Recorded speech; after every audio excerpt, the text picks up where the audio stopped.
Hello. Good evening, good afternoon, good morning, maybe. Hey, Sizzle Gizzle. Right on time. How is it going? How do you like my bluegrass? Ish. Well, it's not grass yet. Aha! Hey, Kim. Yeah, well, okay. I might have obsessed a little bit more, even more, with this, and I have worked on it a bit off screen, mostly to make it to the point, to get to the point to be usable. I tried so many things to make it easier to add and remove instances. And well, first off, I tried to fix all the issues that crashed Unity.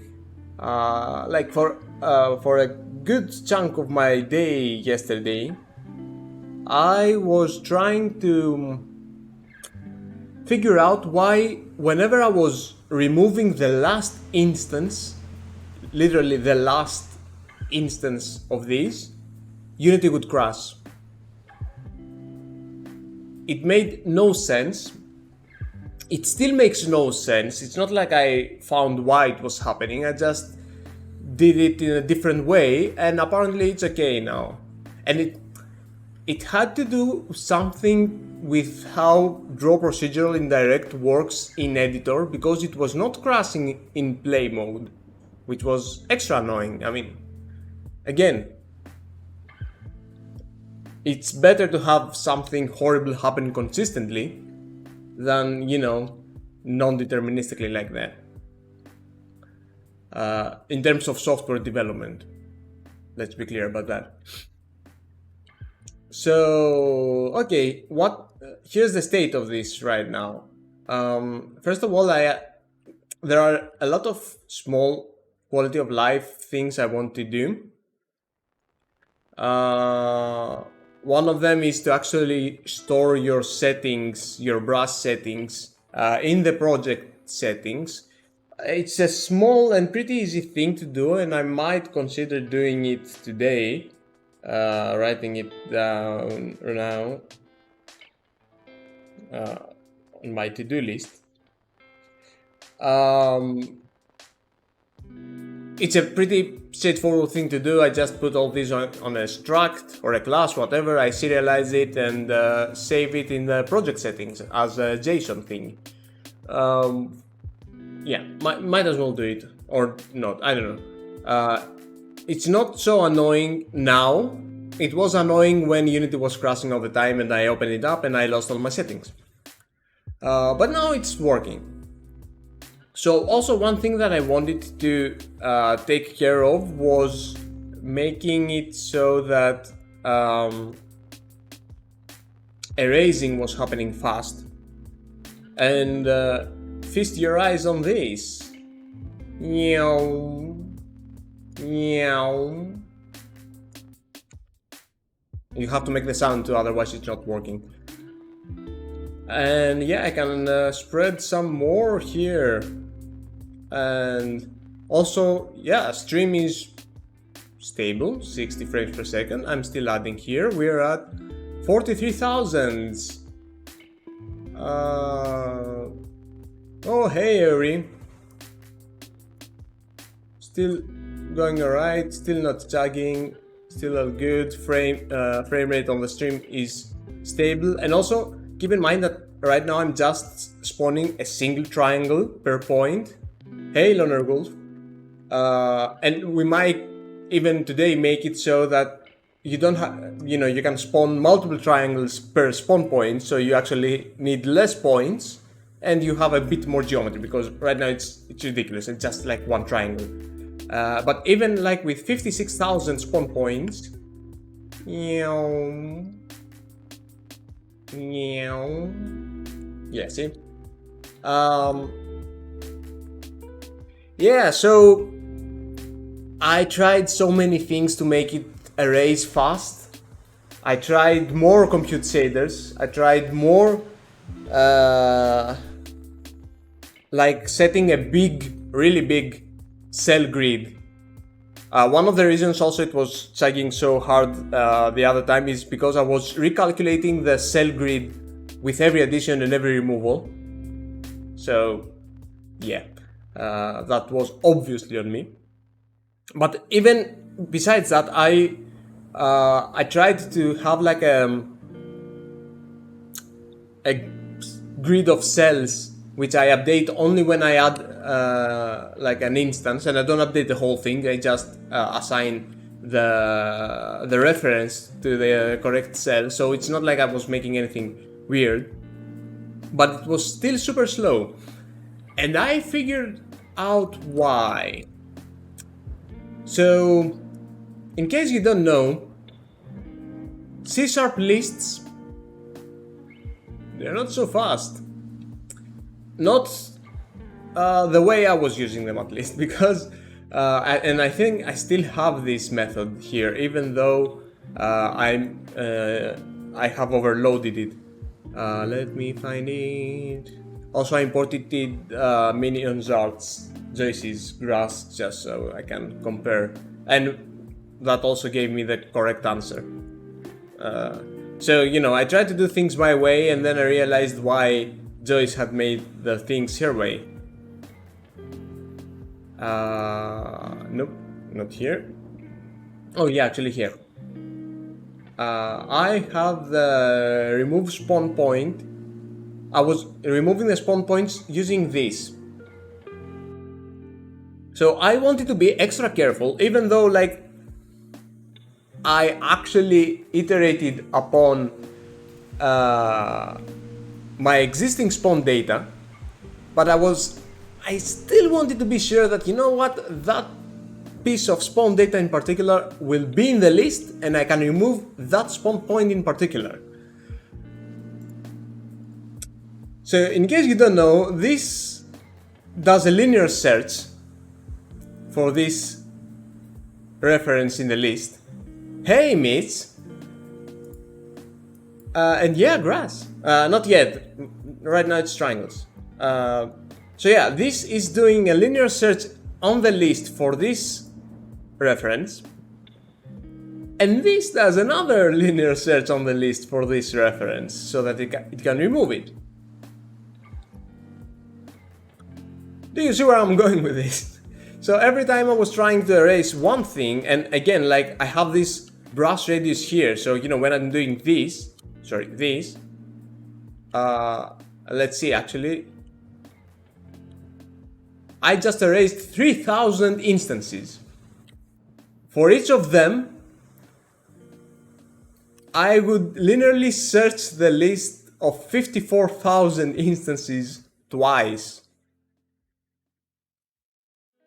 That's, with some quick math, 150 million iterations. So, yeah. But now I'm not doing the check, and I'm just using the index, because either way I get it because I'm iterating on a for loop, so you know, might as well not use the actual spawn data reference, but I can use the index of that spawn data reference. And I guess lists are much better at doing that because they don't have to linearly search for your element. They go like, oh, you know, git this element and then move the rest of the elements back. It's not 100% perfect for me because still, okay, again, right now I'm like at 57,000, but I want like super grass filled terrains, and yeah, so maybe later it will be a problem. But it's still, you know, even now with 60,000 almost instances, it's still not going completely it's lagging, well, not noticeably, to be honest. It's still pretty fast.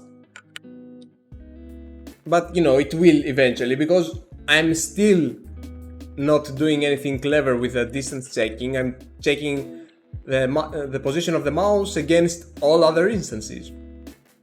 It could be cool if I could do it like, I don't know, with cells or a quad tree again, but then I wouldn't have the correct IDs and I would have to update the whatever structure I'm using, so it's a whole thing.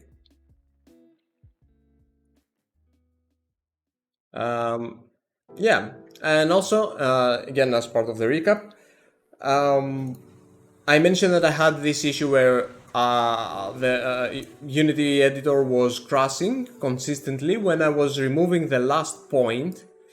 So it had to do with the way I called the render. And I kind of called it every time I added a point or removed a point, because late update doesn't work in edit mode as an update. Like, all the updates actually need something in the scene to change. I was assuming that I was changing things in the scene because I was adding stuff over to a serialized list on a serialized object on an object on a scene, which uses serialized lists. So technically some things were changing in the scene, but I guess it was not enough. So all I did was whenever I was adding or removing or like clearing the points and whatnot, I was using I was marking the Greenery manager as dirty, so that change was registered and I could call the late update and the render.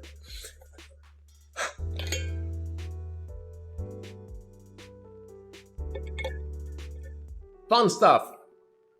But right now it seems to be working, it seems to be stable. I can enter play mode, I can exit play mode, all my grass is still there.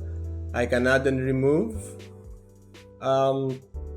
So, okay, as I mentioned, quality of life changes will happen, especially on the UX department of this, because I mentioned I want different ways to add the points. I want like to, you know, set an area or give a mesh or textures or whatever the frick you want. But the cool thing is that, you know, the whole thing is decoupled. I'm just barfing out points and the renderer just picks the points and renders grass. It doesn't care if I use the brush, it doesn't care if I how I added them, how I removed it, it's not important. That's the cool thing about it. So I think now we can actually move on to not having this grass.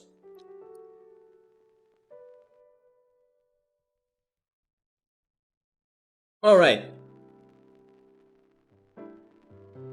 So what type of grass? Actually, no. Before that, I'm gonna make some setup stuff. So, as I mentioned, the main thing I want for this like system is modularity and extendability and modability and whatnot. So the main premise would be that I will have a bunch of like helper methods and structs and whatnot, and the compute shaders would just be, you know, responsible to make the actual geometry, but they would share a lot of stuff between them.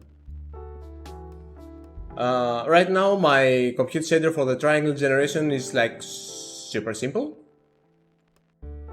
I just like make a triangle. Like set the 3 vertices, make the triangle, append it, append the number of vertices. That's pretty much it. But all these, all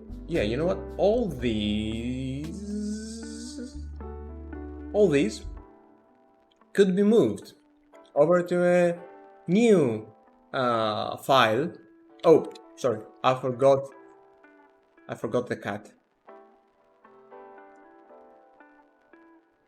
Wait. No. What?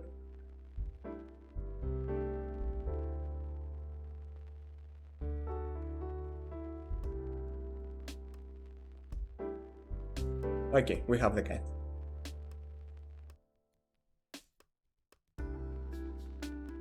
Awesome. All right.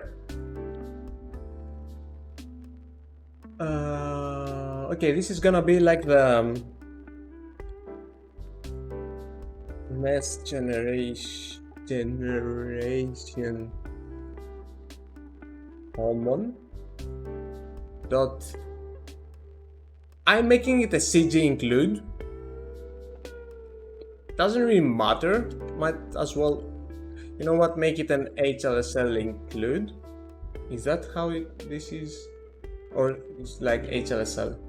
I mean, it doesn't really matter. Does it matter? I'm gonna try making it an HLSL. Yeah, it doesn't matter. It's a text asset, I think. Yeah, it doesn't make. Well, doesn't mean anything.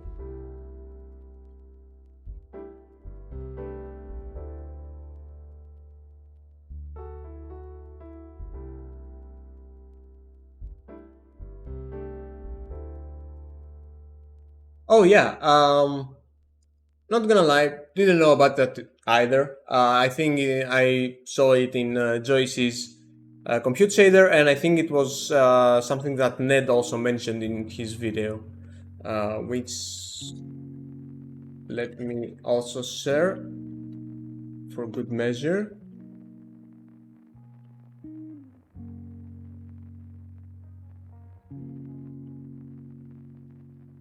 This one.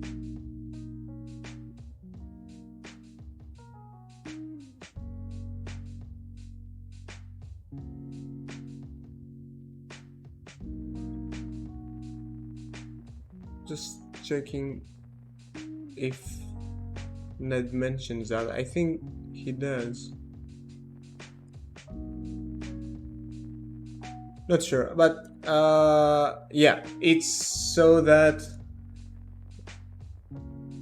if you look it up, it's essentially just adding, but it's a thread safe add because, you know, we're running very parallel stuff here, so you don't want to add stuff willy-nilly. Okay, so this seems to be working, but as I mentioned, this might be a ruse because again, we're making instances of the compute shader.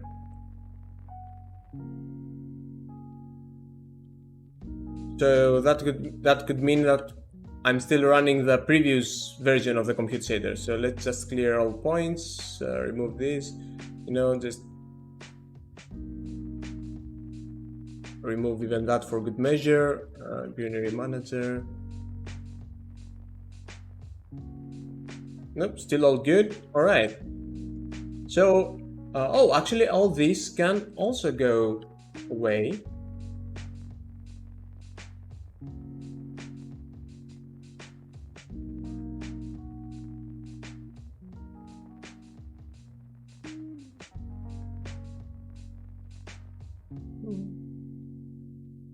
Yeah, seems to be working.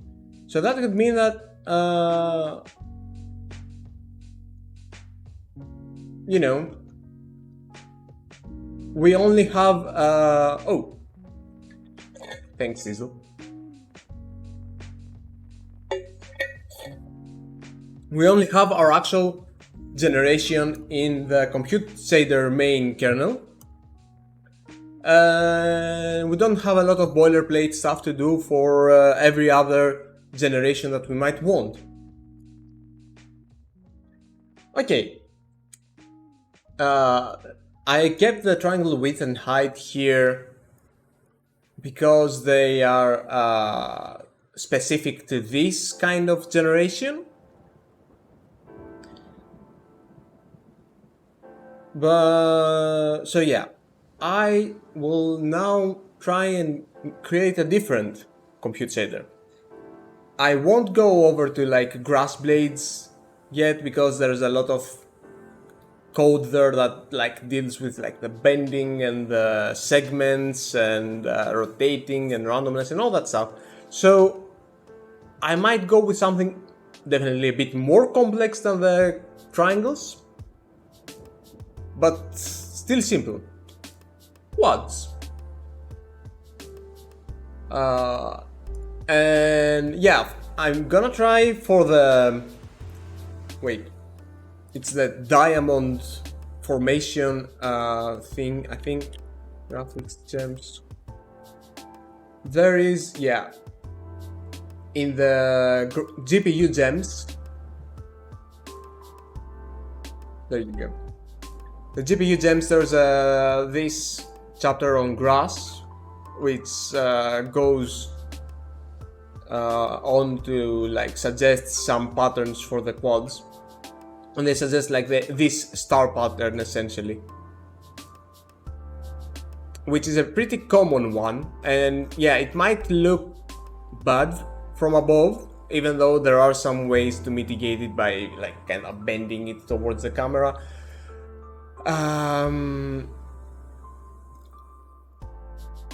But it's easy to set up, and also I've seen it used a lot in Sea of Thieves, so I don't feel bad about using it.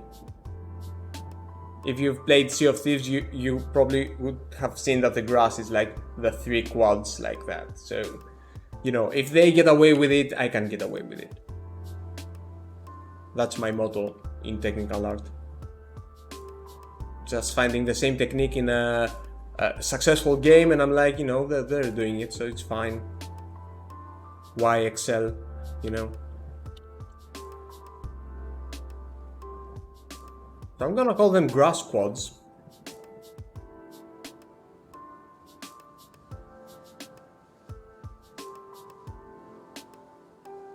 And adding this here, 128.11. To be fair, I could even add all the different generation kernels in the same compute shader file, which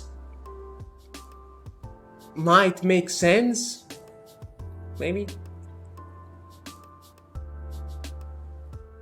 I don't know.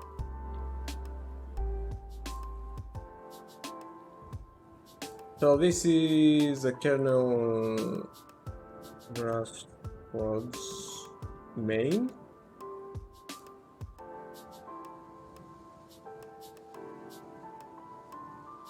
All right.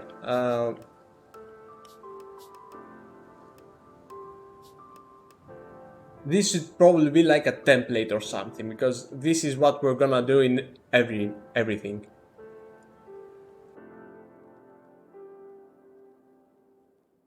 Yeah, it does feel more correct. And you know what, to be honest, I'm not 100% sure about how to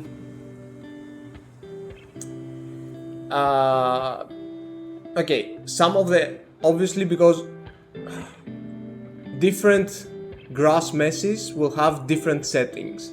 So that means that I would need different settings in the scriptable objects. Like right now, okay, that was weird. Anyway,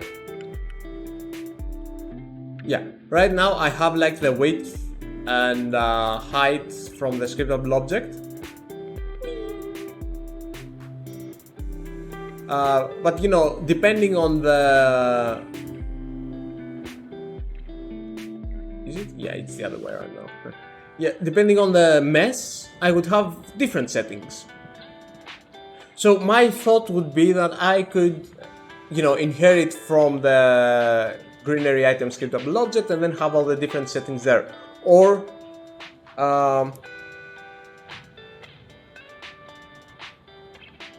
you know what, Odin would be super useful for this, but I don't want to be dependent on it.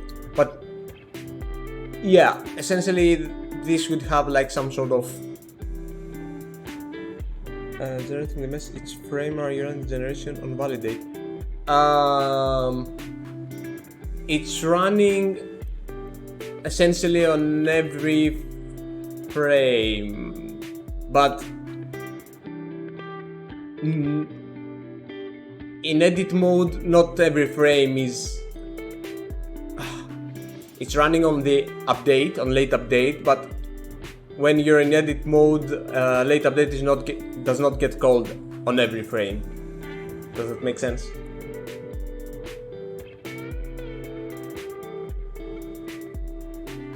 And wait, if I'm not mistaken,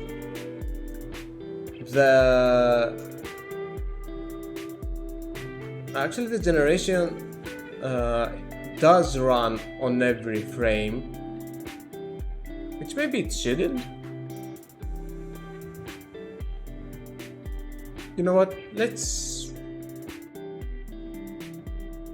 see about not. I think it shouldn't change.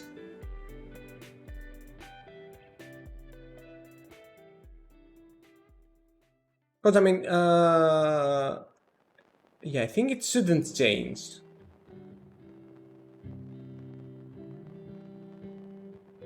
Yeah, no. Yeah, and I think that should probably be better. I'm not dispatching the compute shader every time I'm rendering.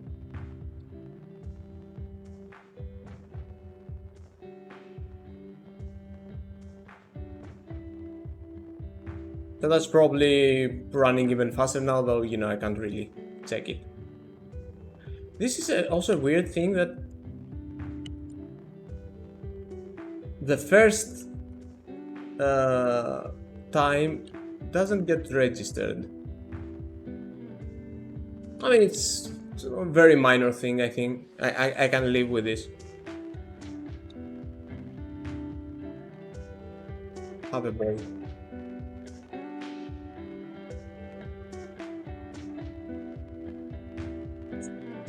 Okay.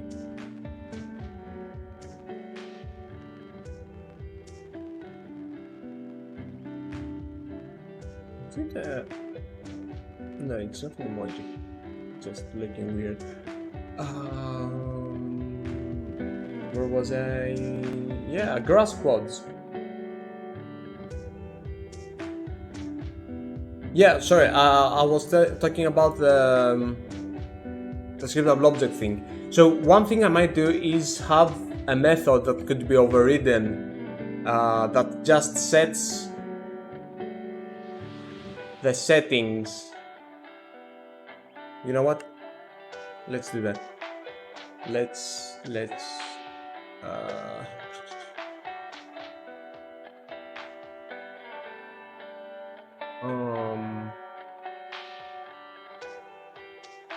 so supposedly these are unknown to the renderer.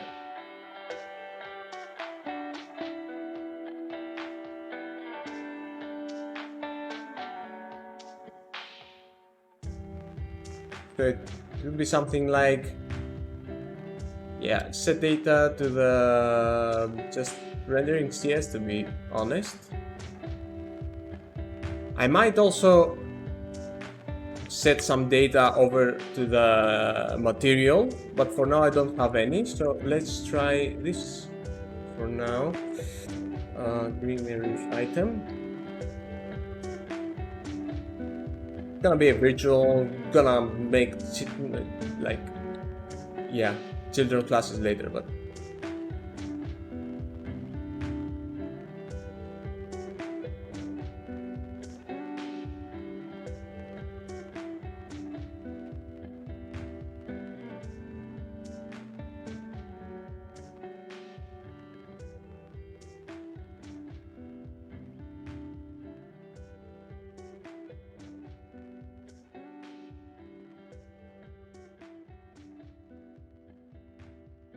yep, still working fine. We'll test the inheritance later. Maybe. Yeah, for now, let's just set up the... Or you know what? No, I'm gonna do it now. I'm gonna do it now because I am setting like with this name and it's gonna be wrong and I don't want it to be wrong. I want it to be right. So on the scripts here, I'm gonna make a folder, Greenery items.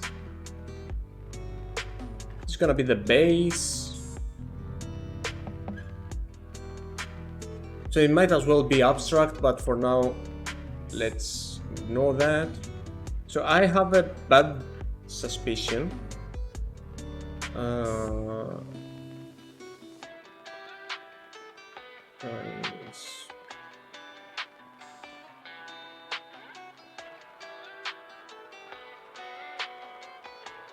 Here, let's do that, I guess. And that's gonna be a scriptable object. Yeah, sure.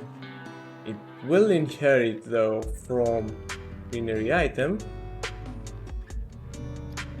And it's gonna override the set data to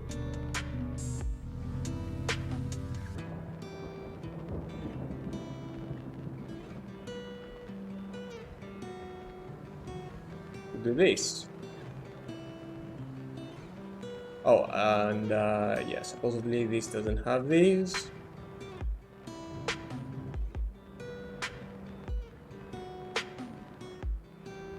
Okay, things are gonna break.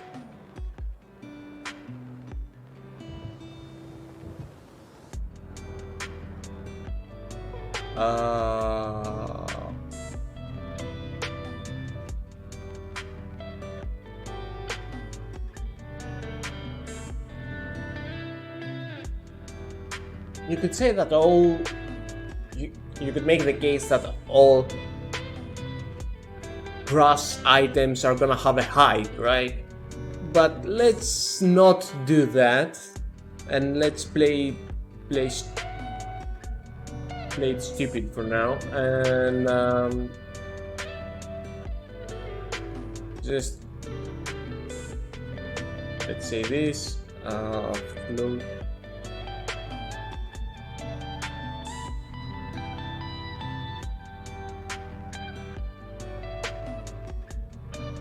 Something. Oh, and return 1, I guess, if there's nothing. Not much height. And the Greenery triangles can override that. Return height.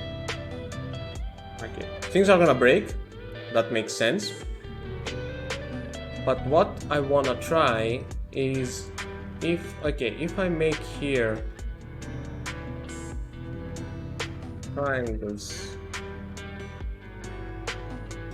item 1 or whatever. Oh, it can find it. Okay, this is interesting. Okay, I like this. This I like. So that means, oh, also, I think I'm not using the cell size anymore.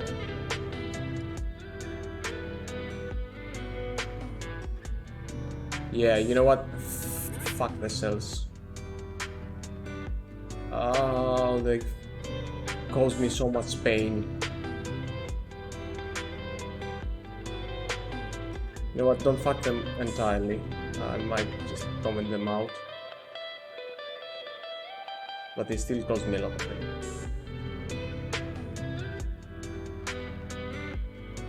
Cells.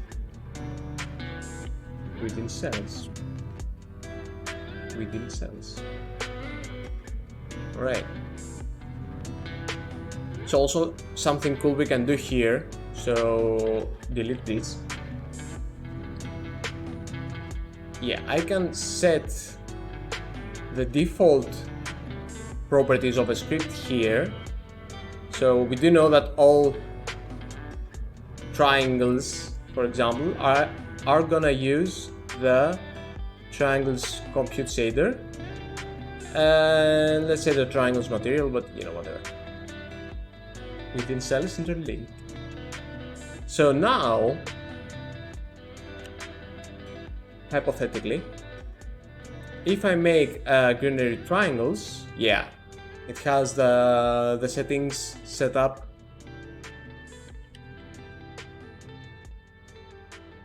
on its own, so that's cool.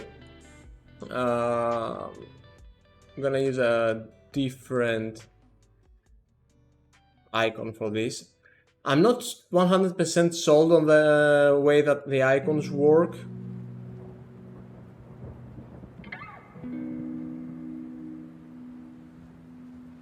Points, thank you. Yeah, and we're back in business. So now we can make different scriptable objects that store different settings for each different type of grass that we want to render. If we want to render some sort of flowers, we can have a whole bunch of different settings for them, so we can just, you know, hit them there.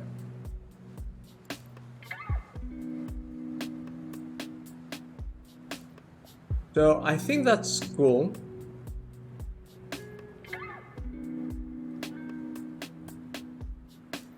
Oh.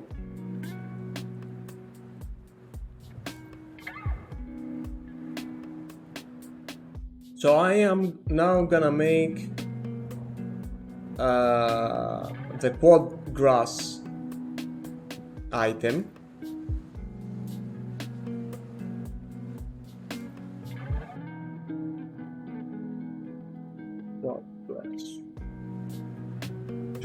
You can kind of see now why I want this setup to be like that. You know, I want it to be super extendable. So, you know, even if, you know, should I release that open source and whatnot, somebody can just take it and make their own kind of grass and their own geometry, and they can assign, they can, you know, fix the LODs the way they want them, all that stuff. Just so it can be like really modular and open and yeah, and easy to use, but you know, with pre-installed examples. Again, Greenery. Oh no, again, Scriptable object.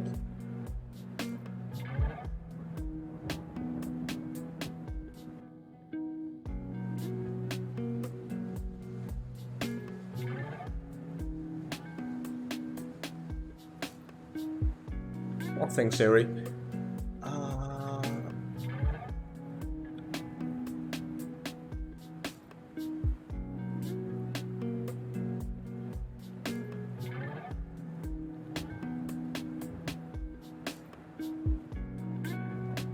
You know what? There's no point in this.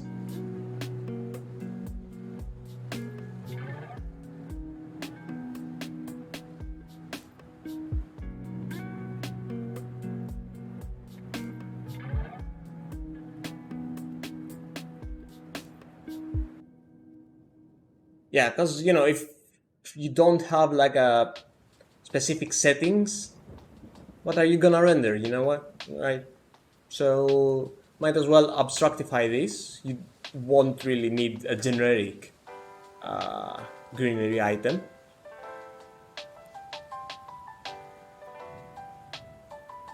And yeah, that also means that I can easily implement whatever I need. So there will be a height, there will be a width,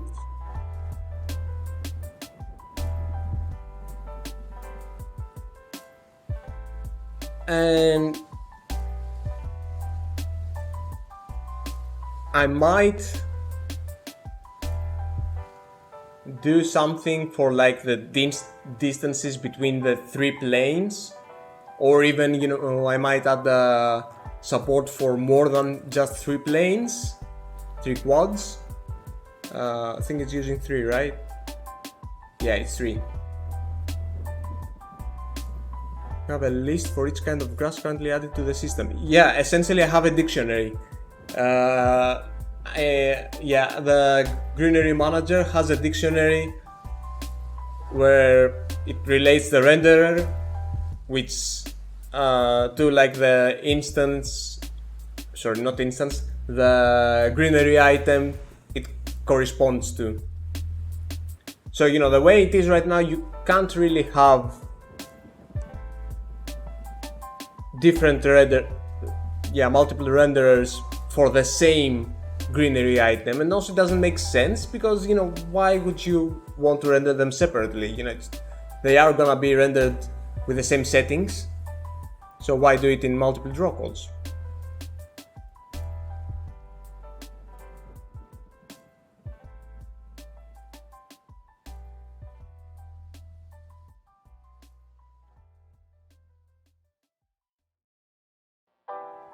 Oh, and at some point I am gonna implement frustum culling again, which is quite easy in this context. And this setup, I think it will allow me to do it easily. How do you dispatch the compute shaders for each type? Each Greenery item holds the compute shader to run.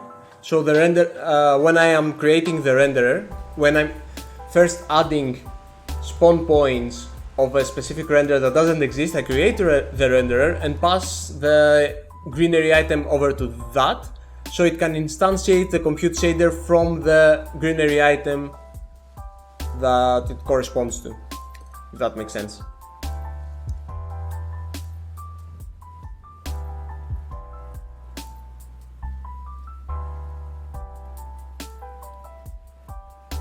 Yes, set load one height load yes, set load what width. There might be more, but this is what I need to start with. Yeah, exactly. Each renderer contains its own list of points. It's also convenient because if I add like a different one now,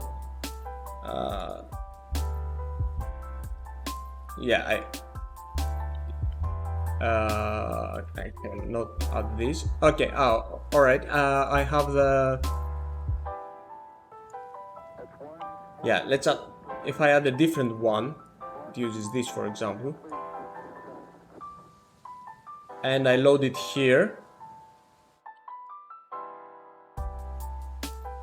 now I cannot erase these. I can only erase the ones that correspond to my selected item. And also the changes, you know, obviously do not apply to the other ones. So okay, this right now is two different draw calls because they have separate renderers and they, you know, and they get the mesh gets created once more and it gets rendered once more. But the concept is that, you know, if you want variation on the type of grass that you want, you know, with different settings or different colors or whatnot, this is how it's supposed to be. Also, I'm gonna add a small quality of life thing that's super easy to add, and I am gonna add it. Whoa. Let's ignore that.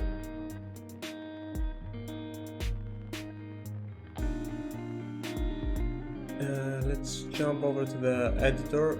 Yeah, I'm getting a bit sidetracked here, but it's gonna be useful, I promise. Greenery editor. Okay, so when you're starting up, okay, you might have saved haven't done it yet, but you might have your brush settings saved. That's cool. But this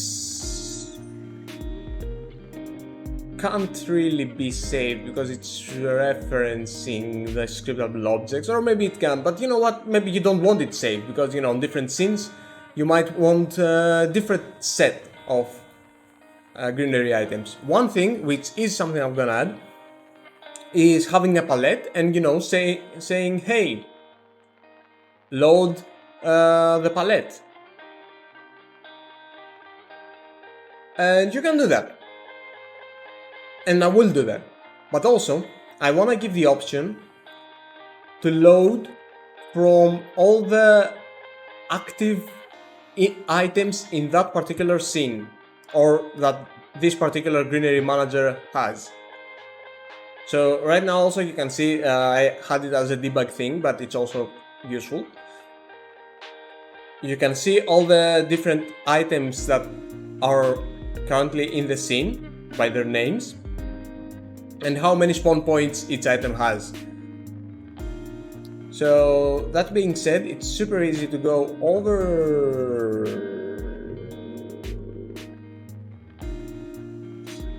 here. Wait, why is that? No, that should be there. Okay. Over here. Yeah. And before that, let's add a button. UI, layout, button, load. Let's see that it gets displayed properly. Yeah, see, neatly packed here, because all this is in a begin horizontal thing.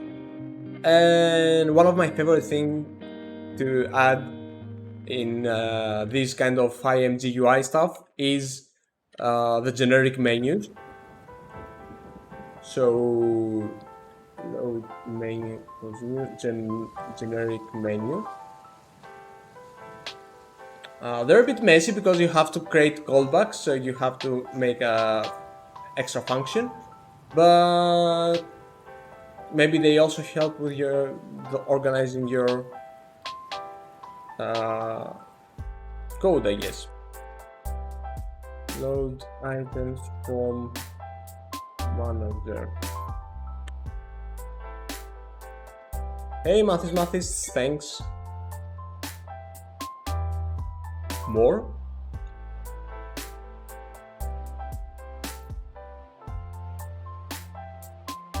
That's a cool way to die.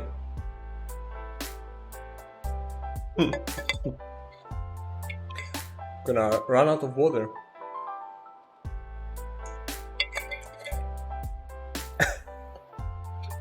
Alright. So yeah, I can just go over to...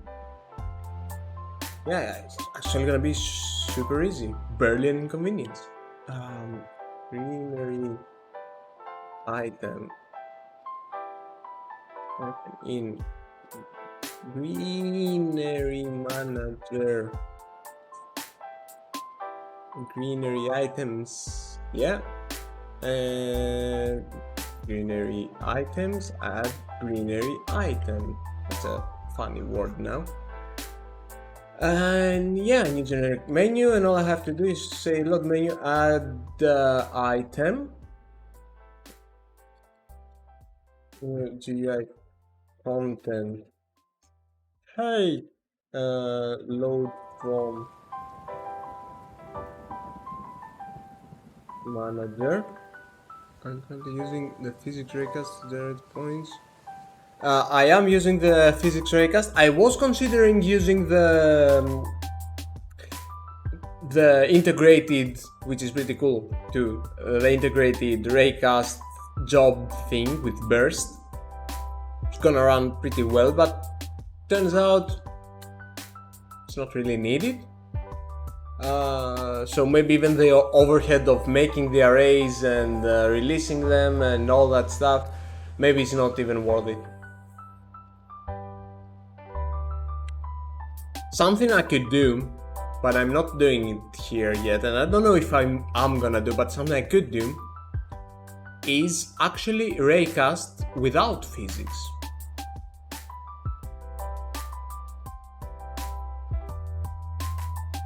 So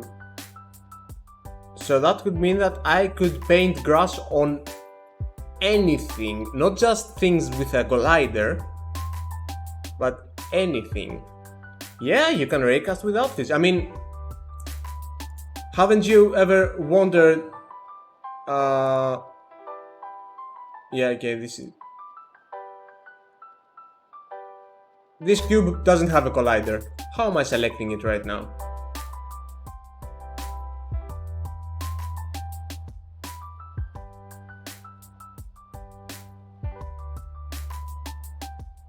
Since Unity is doing it, there must be a way, and there is a way. And obviously Unity is obfuscating it because Unity is a dick.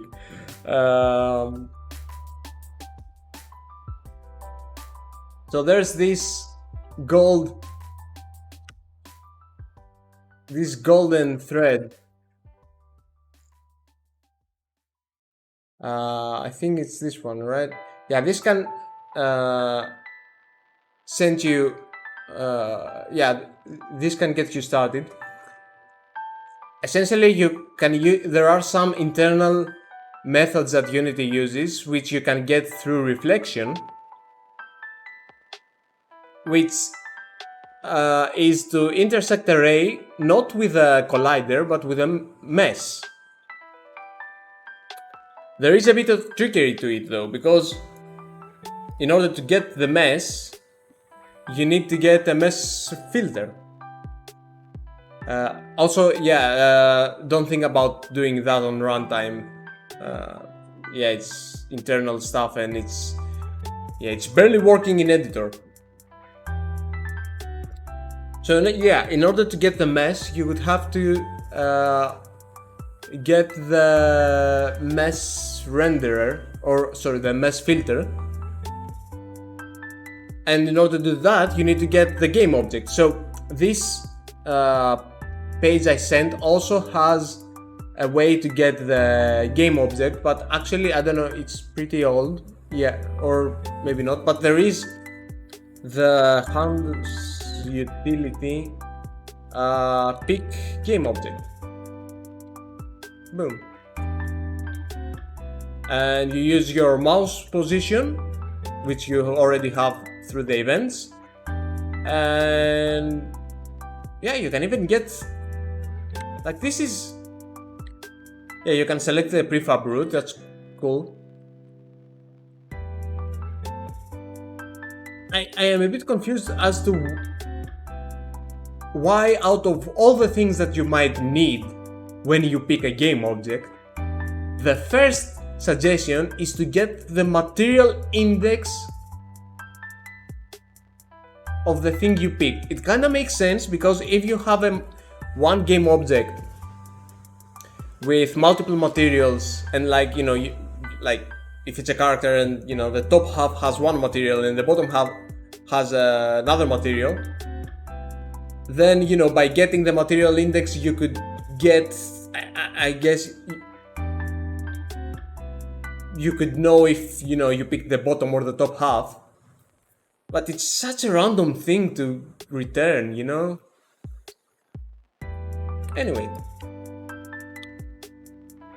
So, yeah, now that I blew your mind, I will continue working on this. And the menu function is gonna be the load from manager. And load from palette. I'm gonna add that later at some point. And all I have to do is say load menu show as context, and that's about it.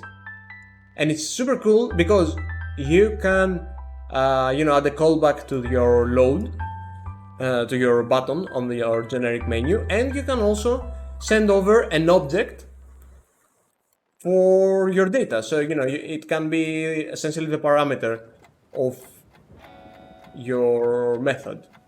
So it's a very quick and easy way, and pretty cool to add some menus. So now when I do this, kablamo!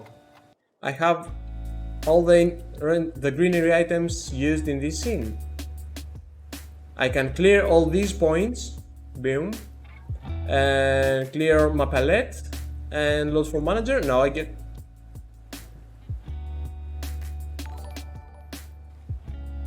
Thanks for the follow, Charles Hayes. This shouldn't be like that. Oh, I know.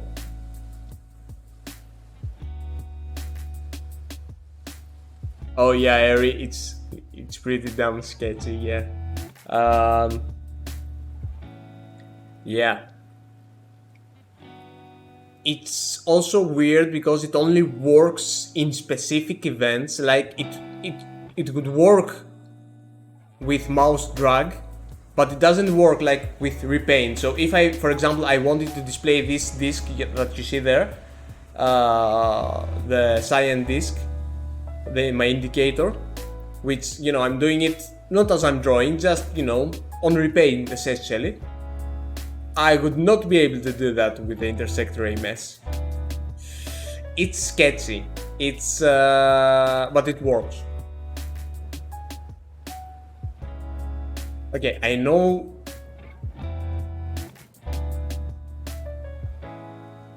Oh, the indicator. Yeah, I'm just shooting a array cast using the same layers as the ones that I'm drawing, and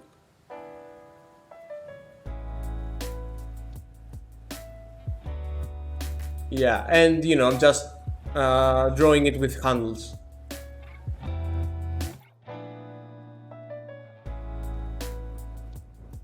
Okay, so I know what happened there with the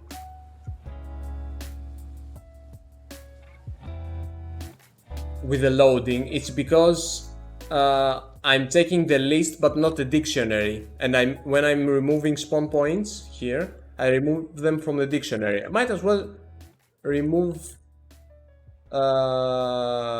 render items. No, render items.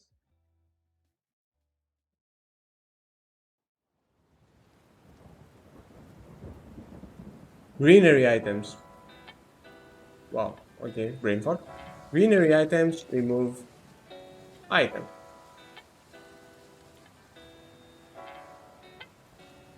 So now again, clearing all, load for manager. Yeah, I only have the one. Small quality of life thing. Back to my compute shader.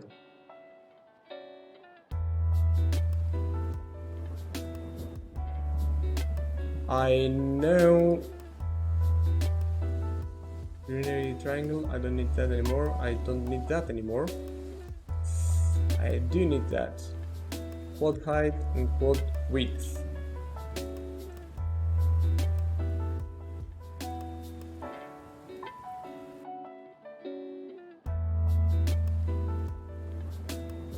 Also, yeah, get that.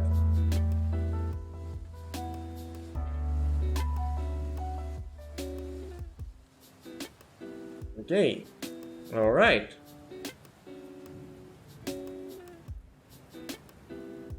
So we are in object space land.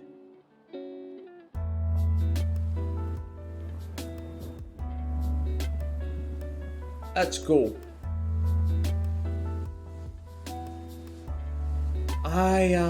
Okay, let's start simple for now. I'm gonna render the one quad, just one, just to get things working.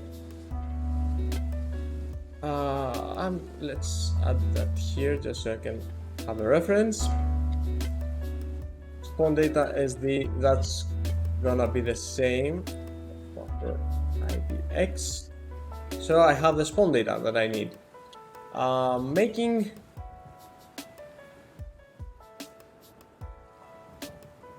draw vertices.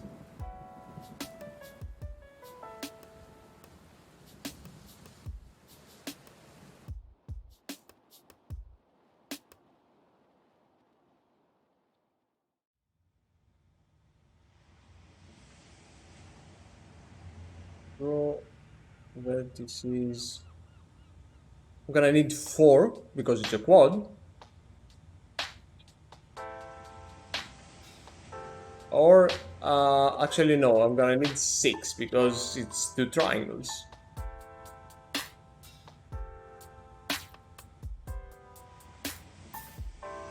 vertex, triangle vertex. What? Why am I calling this triangle vertex?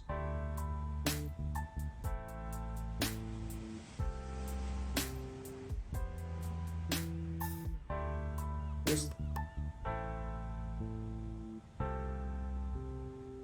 get vertex.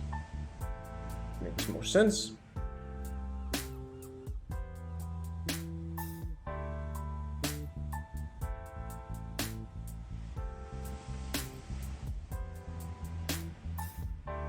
Okay, I can try and loop here.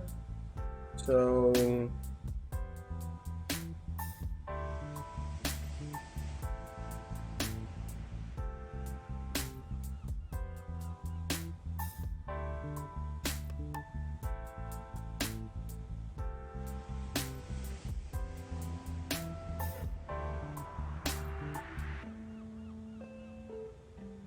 or should I do it manually?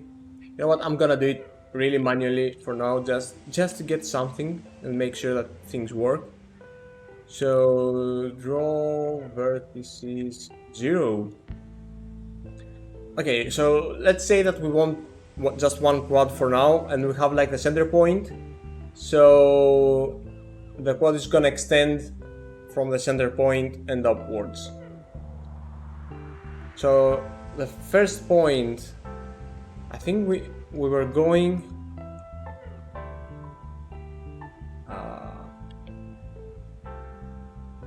clockwise. It doesn't really matter, it's gonna be cut off eventually, but let's say it's clockwise.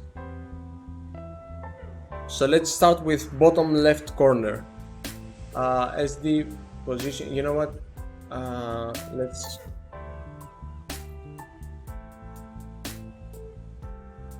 make our life a bit easier. So P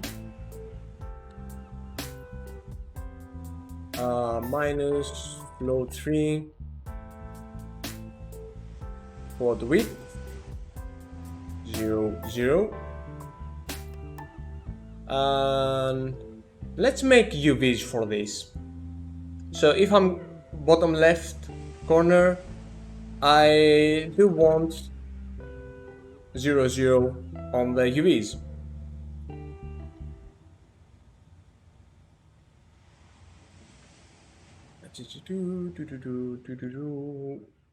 Float and a color.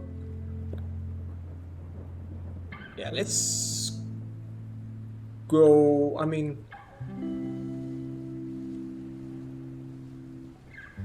whatever, just make it all white for now.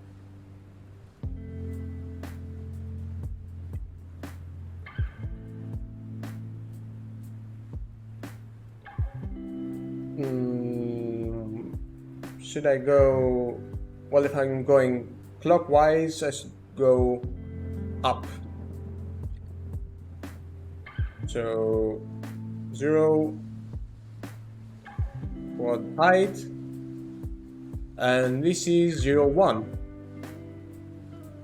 If that doesn't make sense, or if you want me to visualize it or like draw something, let me know, but I can also make some ASCII art to make it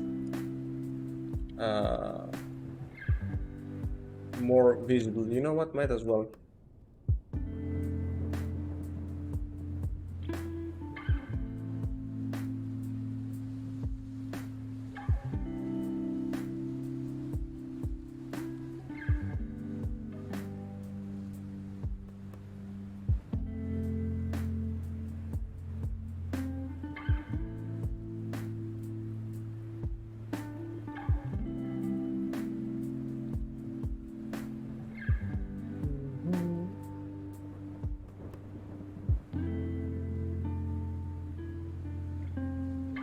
Okay, whatever.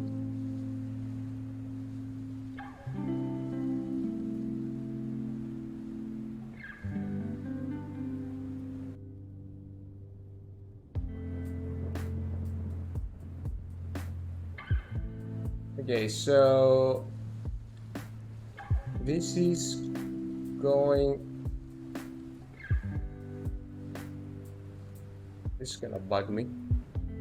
Oh, frick. Okay, give me 1 second. Be right back.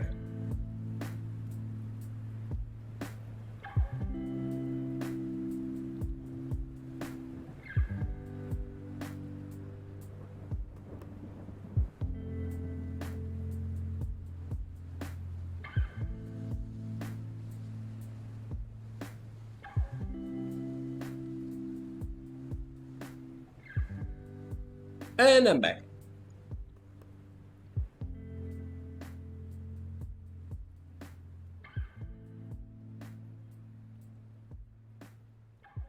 Okay, so assuming that this is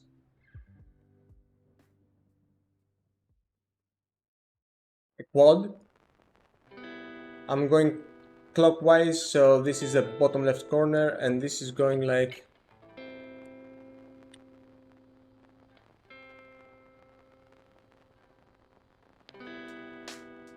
Okay. Frick. Okay, you know what, I'm not gonna spend more time on this, but you get the point.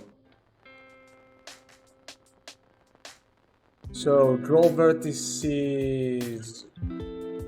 Third one is gonna be get vertex P.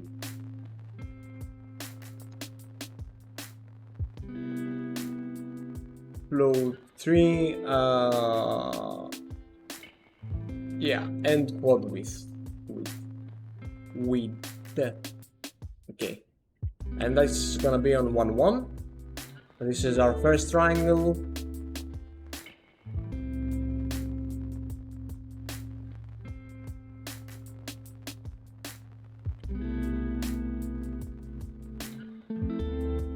And 2, no, sorry, 3, 4, 5. I'm gonna make this into a function so that maybe I can use that and rotate using different indices. Yeah, I'll see how, because right now I'm doing it very manually, but it also makes more sense to me like that. So okay, I have the top triangle. So now I want to go from top right, so essentially this again.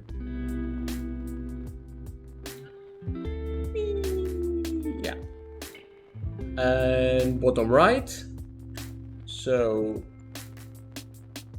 plus quad width 0, and this is gonna be 1 0, and back to the start.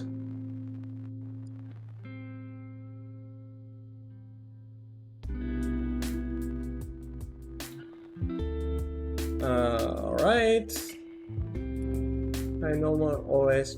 So this is a quad, so I can have both triangles can have the same normal vector. We can have it be proper, or we can have it be improper.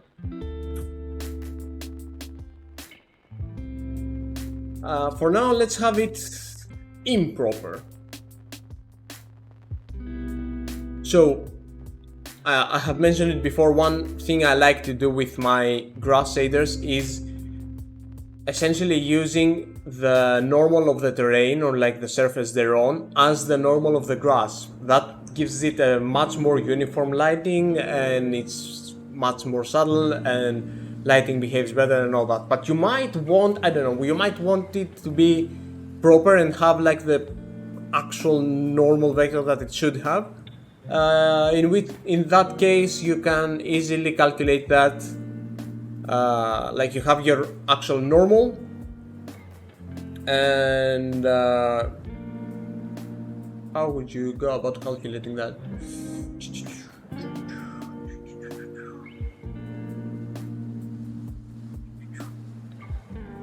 Well, you can just get like a vector going from your position to the right or to the left, depending on the order, I'm not sure. And you get the normal, and you get the cross product of these, and you get the actual normal that you might want. But I don't want it, so I'm just using the actual spawn data normal. Oh, draw triangle.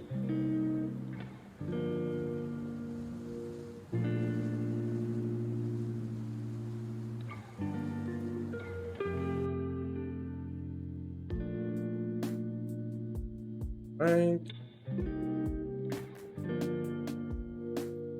And try vertices 0. It's gonna be the draw vertices 0. 1, 2, 3. That's a easy way to screw things up. And draw triangles. Buffer. Append the try. Append it, and then again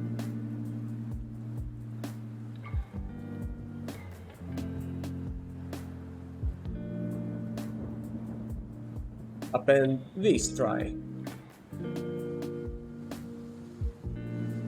And interlocked add indirect arcs buffer 0 num vertices per instance. How many did we add? 6.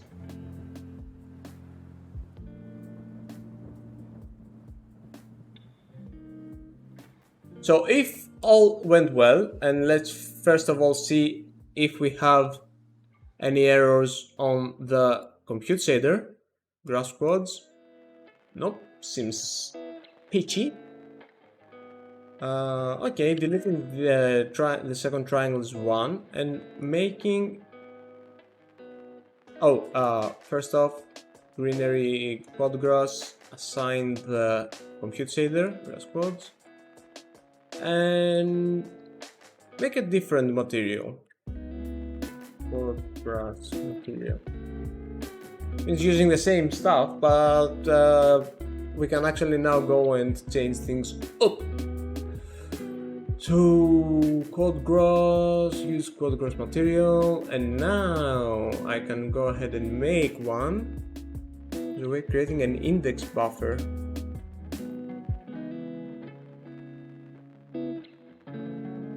The index buffer, what for? Would it be like for the removing of the instances to make it faster? Or what?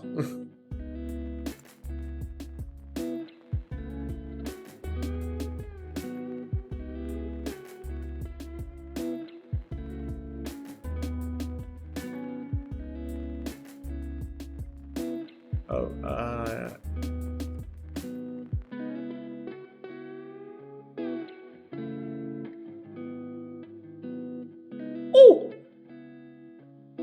Oh yeah, okay. I know. Yeah, that's a bit annoying.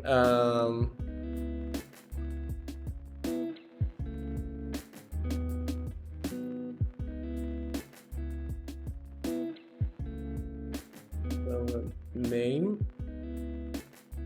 triangle index buffer, so that instead of adding 6 vertices for 2 triangles, you could only add 4. Oh,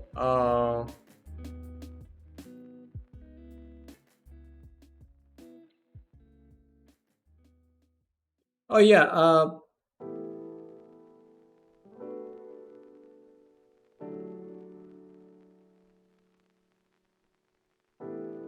I mean, yeah, I could probably just add the same ones and not have to actually make them. This is the buffer. Yeah, I think the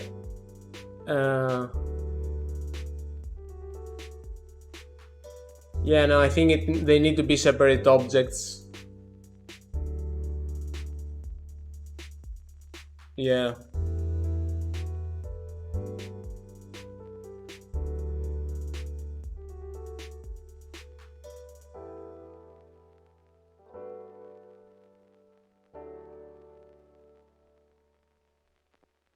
Oh, that's what it's called, right? Triangles main. No, it's grass quads. Oh, freak. Okay, I'm calling this grass quads. Okay, make it quad grass. But the computer said, okay, it's grass. What would make more sense? Would it be like quad grass or grass quad? How would you ensure that appending the yeah, as we try to append this in it.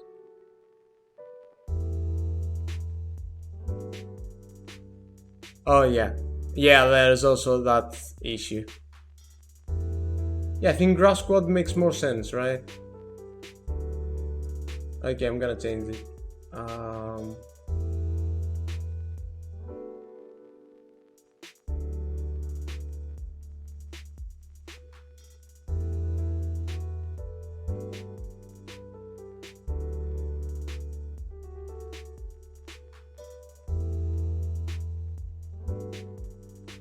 can I think oh,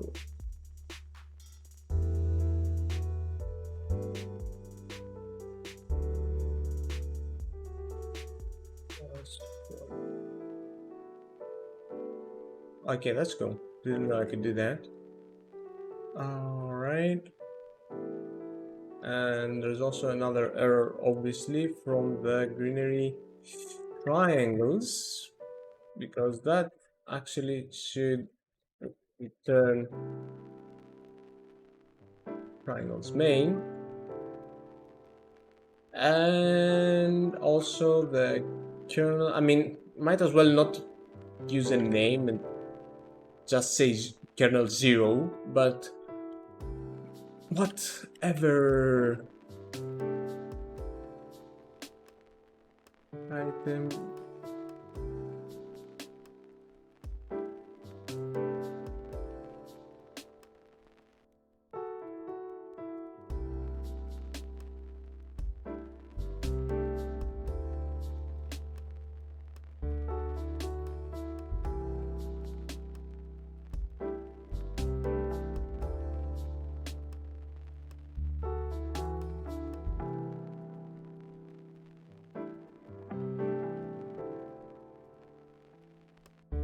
Okay. Yeah, no. Greenery grass squad. Make. Oh, also.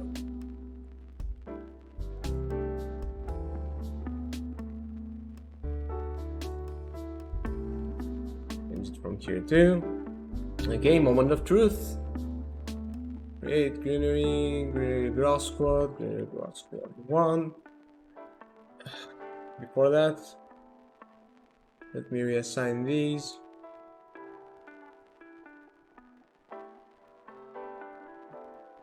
Yeah.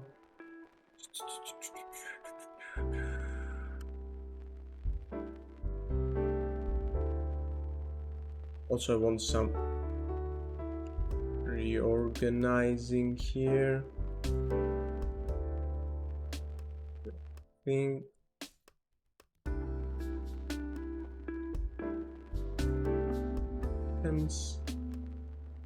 This goes here. And yeah, create a greenery grass squad.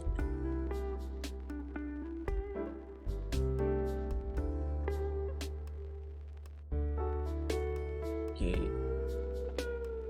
didn't assign the material, but whatever. Greenery. I mean, the material is not so important. The compute shader is probably more important. The materials maybe gonna get overridden. Okay, set these. This should have default values. So let me add them real quick. I know I'm getting sidetracked, but there are stuff that, you know, if I don't do them now, I will forget about them. And that's annoying.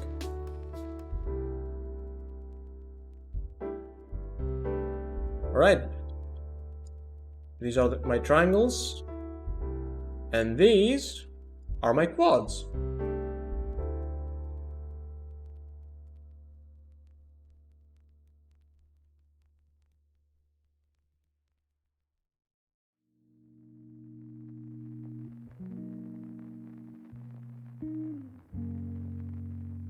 Okay.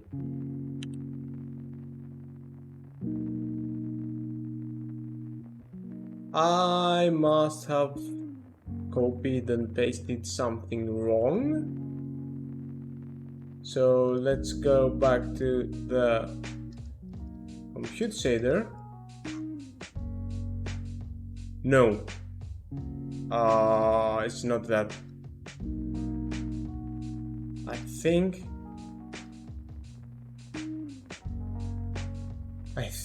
think it's not that, but let me first check this. Okay, so minus quad width.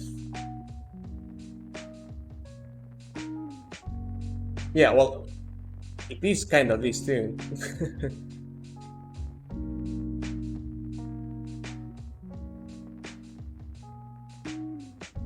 Okay, let's make it a bit clearer. So minus bottom minus up plus up, and then plus up plus down minus down. Okay, yeah, clear all.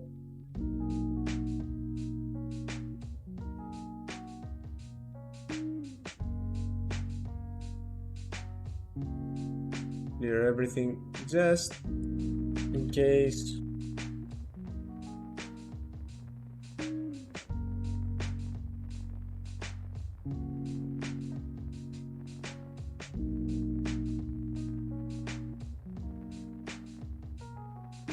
Yeah, I thought about that too, but that's why I looked behind, but it's not that. I have some other ideas. Oh, wrong thing.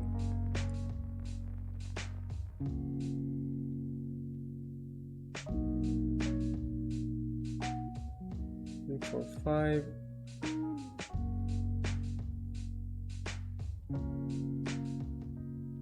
I mean, that's right, right? So it's going top right, down right, and back to bottom left. 0, 1, 2, 3, 4, 5. Sorry, grass.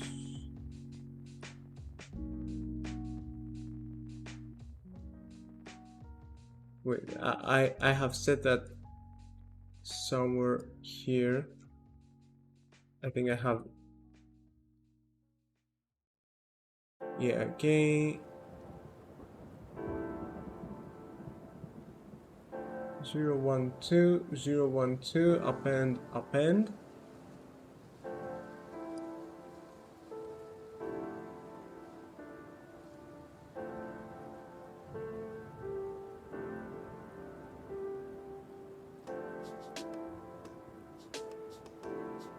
Am I missing something obvious?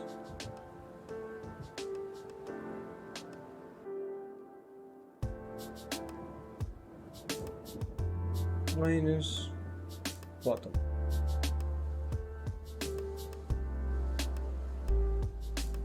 Minus up. Plus up.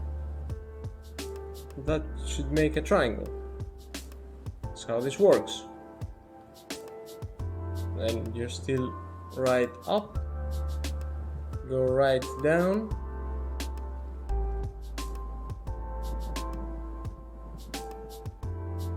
Right, yeah, and then back.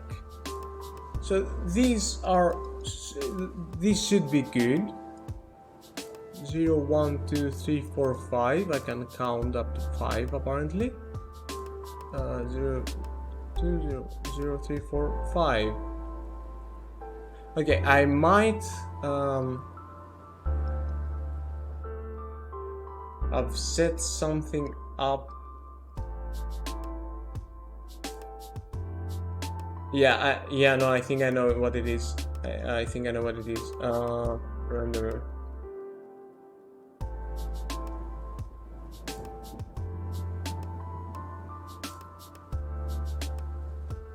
So spawn data, yeah, that's the case.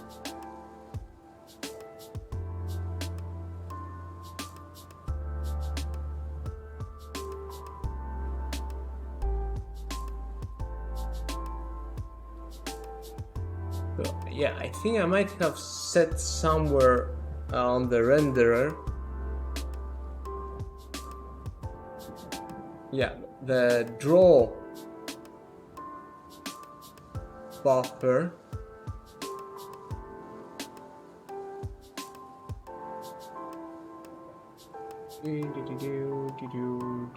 Set up buffers. On the list. Yeah. This should be ×2.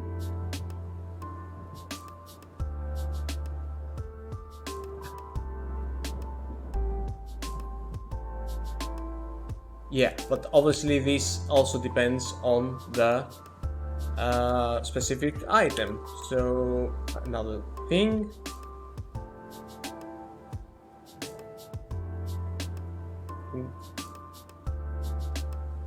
Triangles per instance. So that means that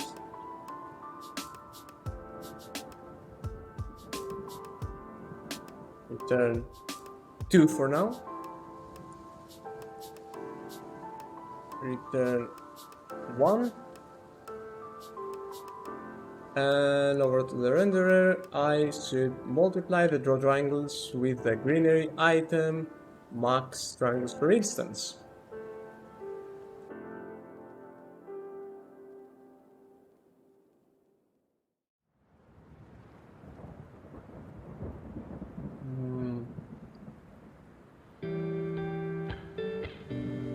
Yeah, these really don't need to be.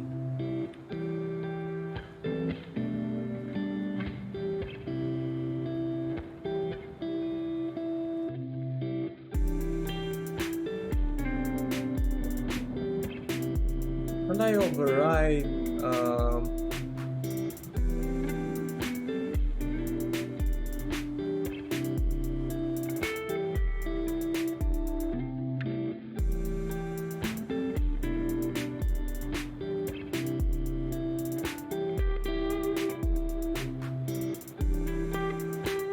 yeah, I think we can do that.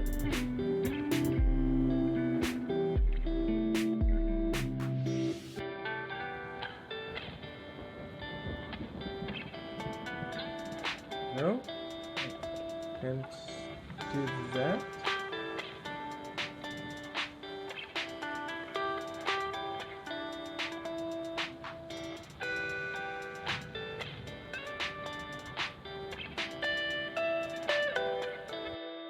Oh, it's yeah, it's abstract.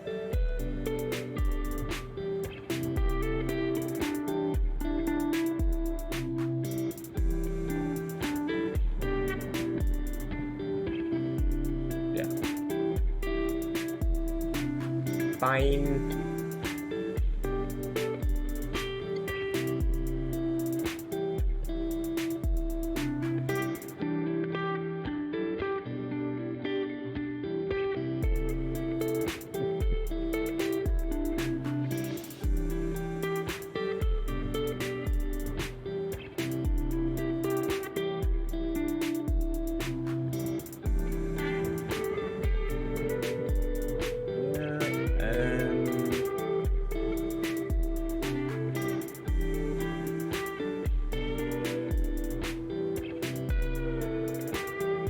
It's a convenient way to overload stuff. It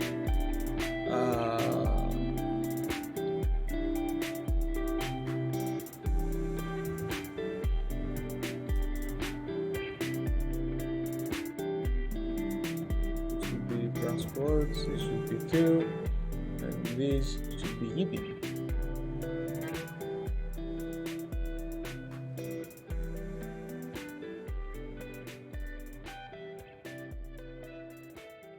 Okay, and yeah, I know you have a lot of issues. Oh, freak. Do I call it jet? Oh, okay.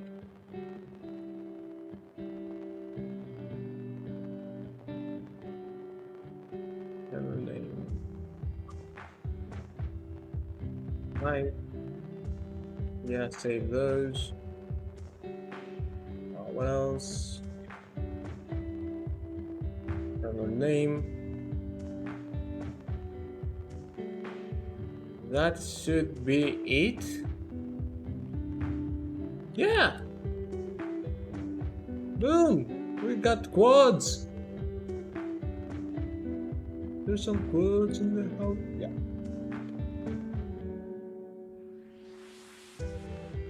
And using the triangles here, we still have our lovely little triangles.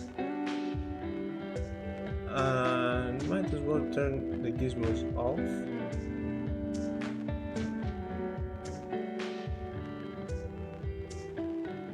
Yeah, alright. Alright. Before I change up the quads and add more or rotate them and all that, let's make sure also that these work. Yeah, they work. Do I have a name for the shader? Spawn instance shader.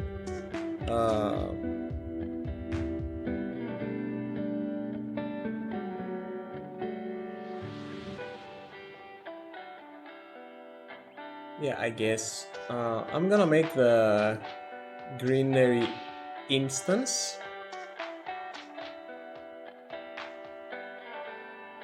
Or, yeah, Greenery instance shader, I guess. Greenery instance.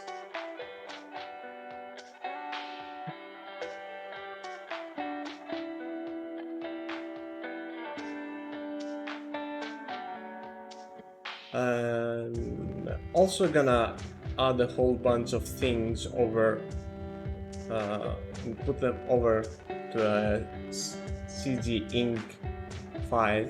Though to be fair,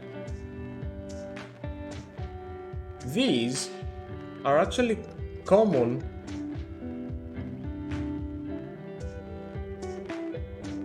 with these. Oh, also just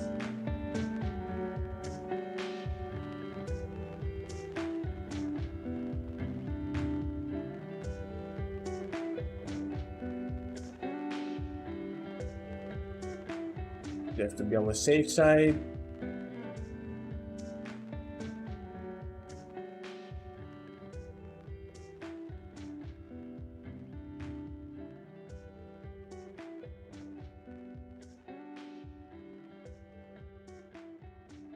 And yeah, and it's not, just a coincidence that these are the same, right?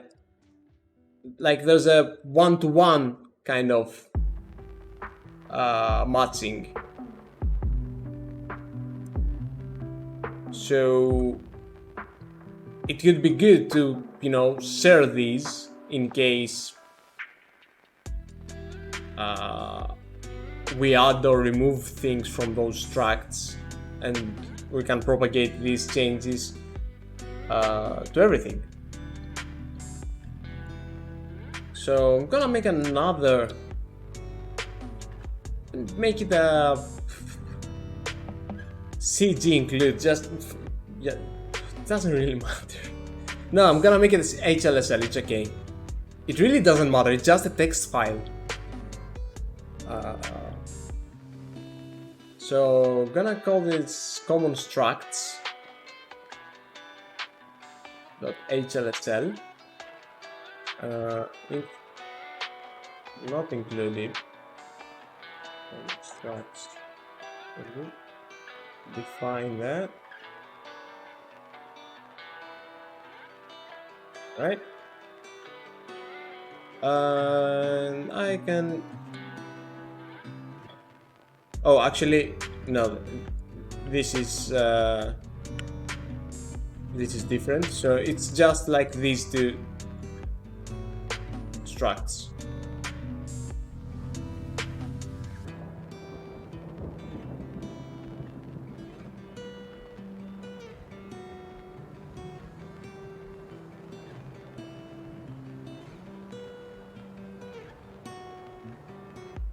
And I can actually see that working if I hit this and say include common structs HMSL. Shader still seems to be working. Compute shader still seems to be working. All good. I might have to organize this. I'll start organizing it now because I know that I will regret it later on. So compute shaders.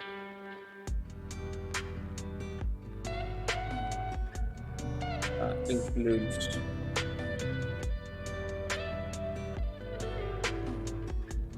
so put all the compute shaders in there. They are not gonna like it. Includes this also goes here. Yeah, no, I know, chill, it's okay.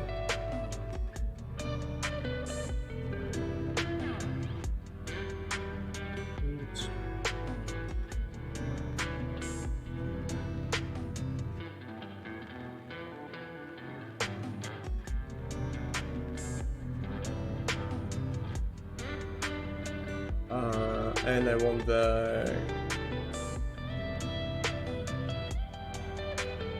gross compute script. Oh no, sorry. Compute triangles, yes. So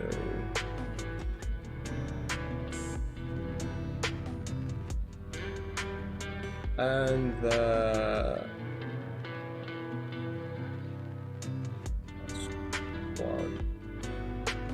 compute. Are we all good? Everybody's fine?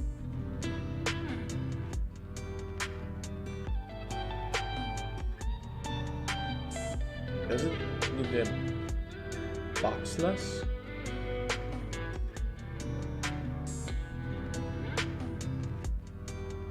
Yeah.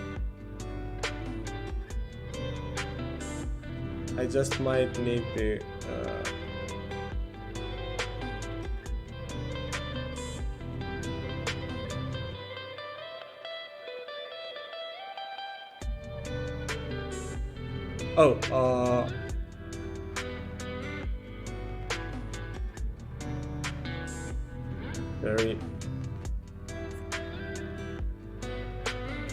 there we go.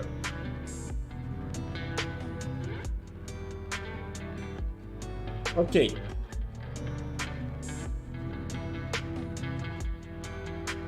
Actually, I'm gonna make another include for these shaders. So just instance common.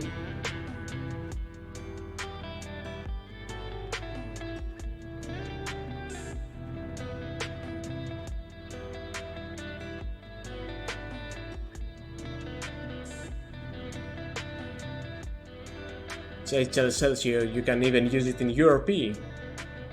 Again, it doesn't make any difference.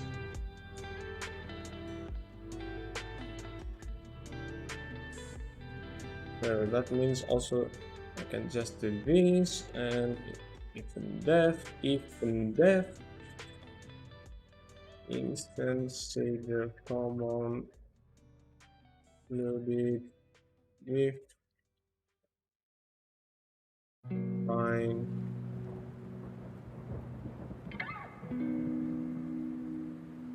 right.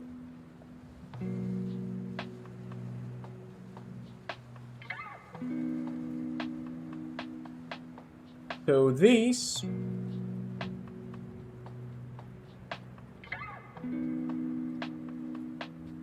I mean it should be pretty standard vertex shader. I might as well put that in there too, like this whole thing. And if I need to deviate, then I will deviate.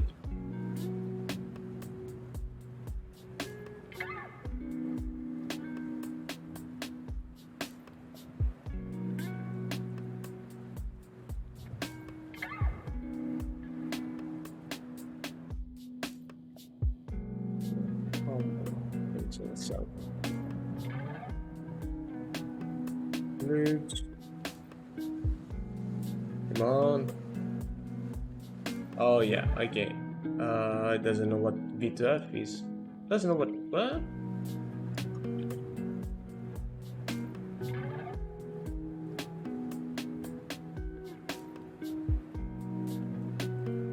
But I don't want. Okay, you know what?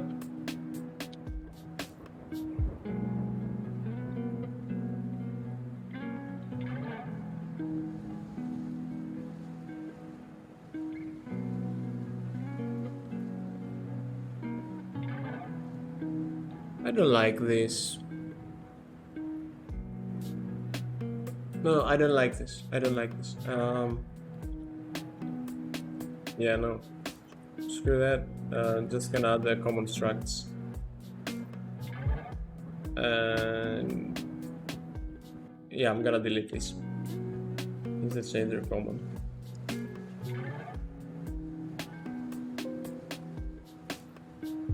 Yeah.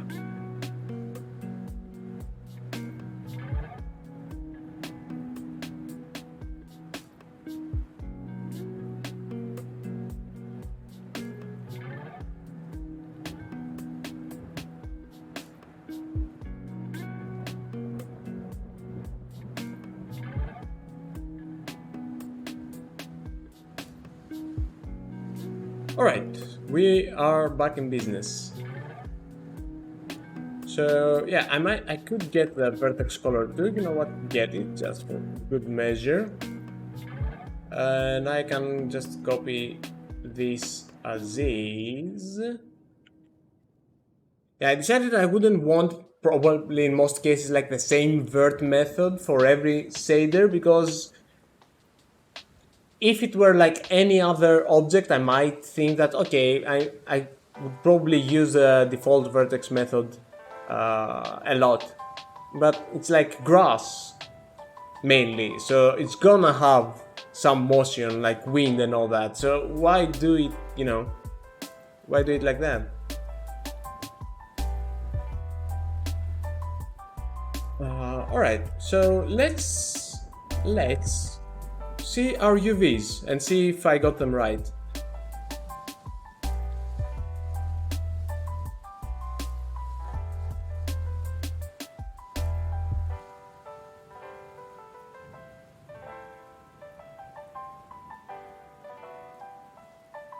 Oh, and you know, just to make it really fancy. Greenery. Oh, so fancy. Yeah, that's incorrect.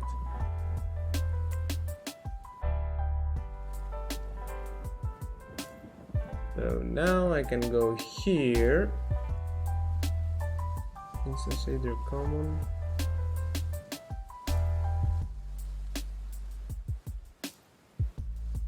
I can go here and drop this, this shader. Yeah, there we go. And we have tasty UVs. Really tasty UVs. All right.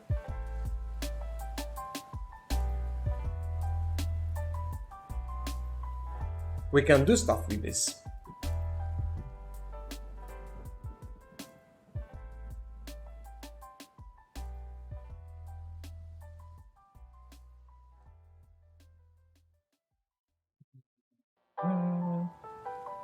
All right. Hey, Sparrow Game Dev. You're just in time. I have added quads.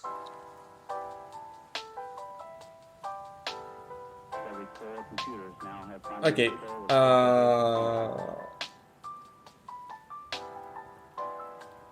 First up,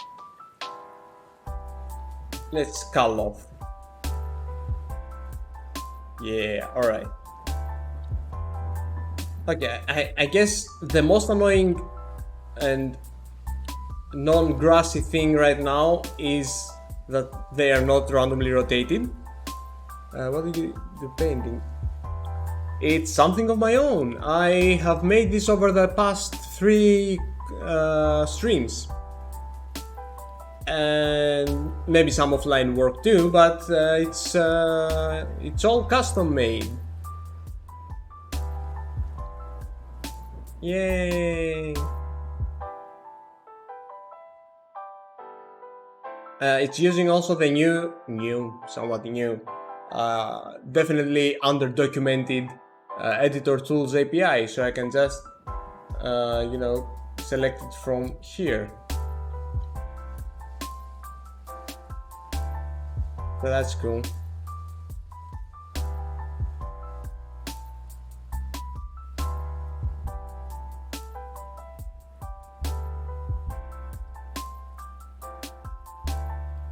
Yeah.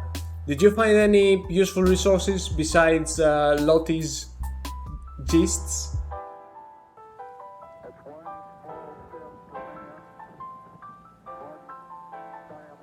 In case you don't know, Lottie has some really awesome gists, and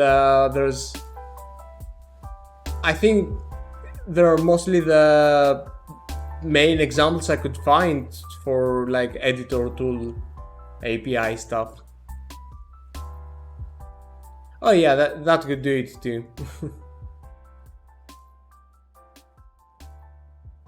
Yeah, no, using the internal Unity C# reference stuff, those are super useful, especially when you're doing editor stuff. Yeah, there's honestly no other way. Okay, I'm going to add some random rotation. Now, I could drive it through the Greenery item, but I think that's stupid. Well, not stupid, but I don't, personally, as a person, I don't think that I would ever want grass with no random rotation. It might be just me, I might be weird, but I wouldn't, for this kind of grass that I would want. And again, this is like for really lush grass and not like, deliberate, like one instance there, one instance there. Like, you can see that I cannot just add even one instance. I want like fields of grass with this. So for that, I don't want them to be like this. So let's see how we can add some rotation.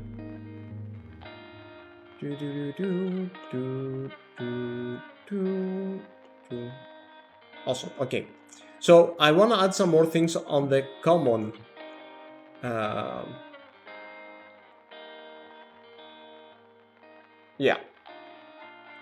On the common method. One is a random function. This is gonna come in handy. Also, this is rotate UV. No, I want the rotate. I don't have the axis. I remember adding it or wanting to add it. Wait, edit. No, preferences.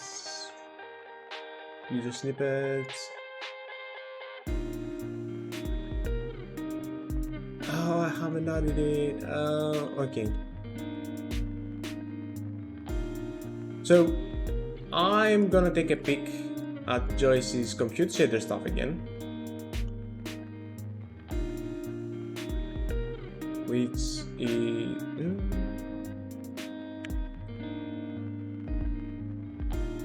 this. So for the rotation, there's the way that Joyce is doing this is by creating the angle axis matrix and then multiplying the position, essentially.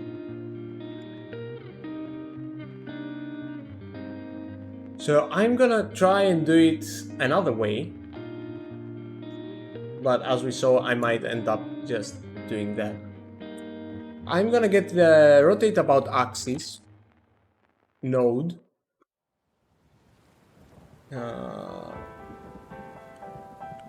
I'm gonna use the version with radians and not degrees because I'm not a troglodyte.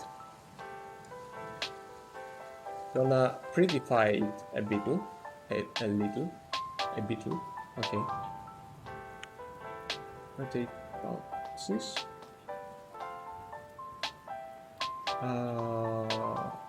And we've done the flow tree. Don't do this.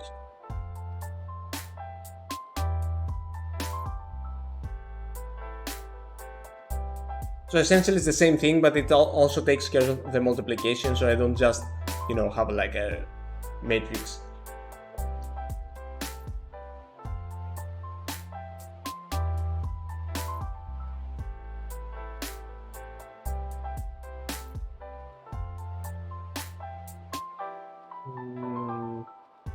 Yeah, keep it like this.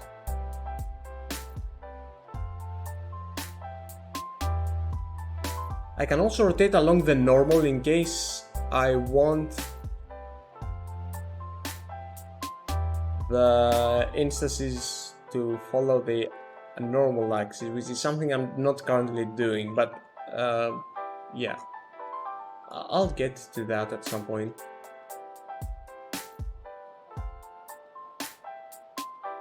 So, alright, as I am adding this, I might as well, and let me check that again, but I think grass compute. Yeah, it's in local space, which makes sense. So might as well here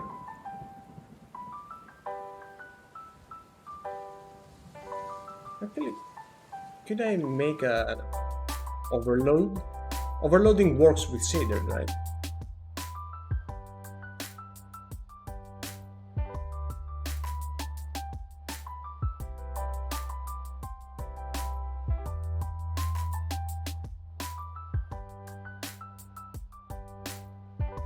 So I could do something like position OS, suppose rotate about axis, position OS.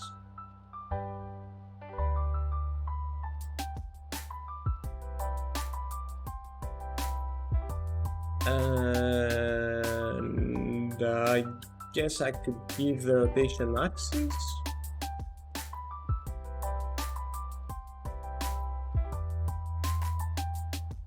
Everything still rendering? Seems so, but let me, okay, make sure.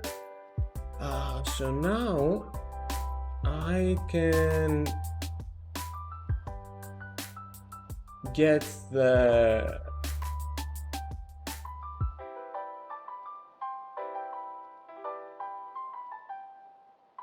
random, random pxz for the rotation and use the SD normal OS for the rotation matrix, and do that for everything.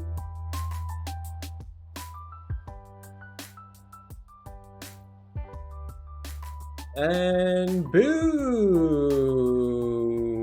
Not quite. Not quite.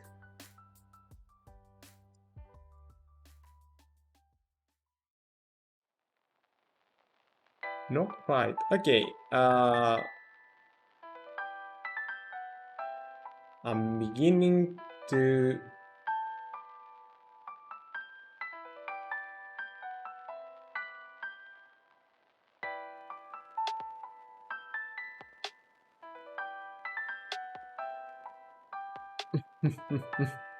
yeah, sip it. Okay.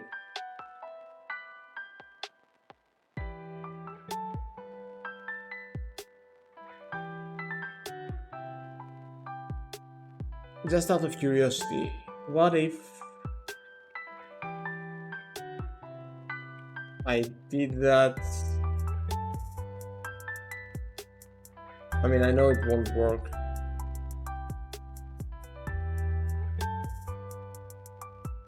Then what? Why am I doing it?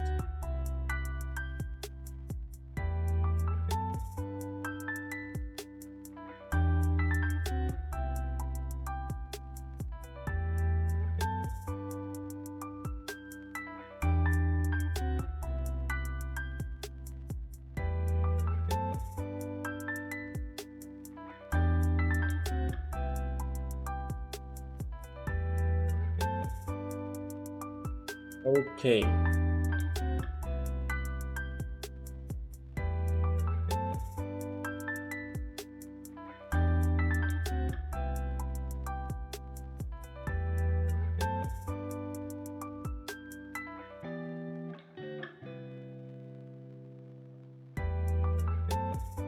So it's... Oh, okay. I think I might have a better understanding. I think I'm supposed to not do whatever the fuck I'm doing here. So instead,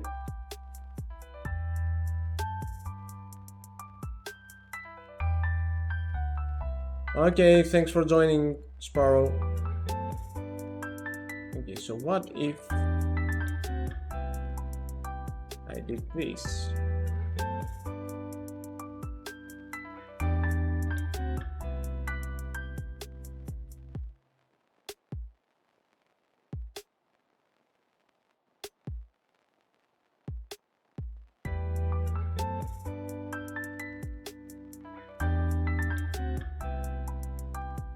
Oh, also, I should probably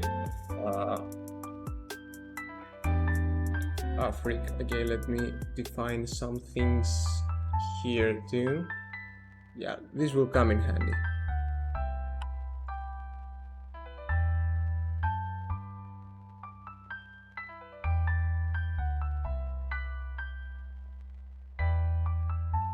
I as well not use unity underscore. Okay, and 2pi. Okay, let's do this for everything. About axes. Freak.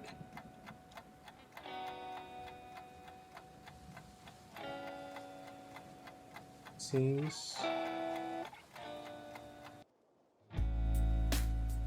I can go the other way though. Yeah. SD normal all edge random SD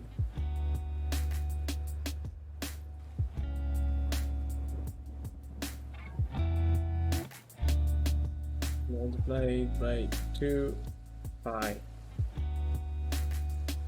So this is gonna be also that. No. Oh. No, you know what? Yeah.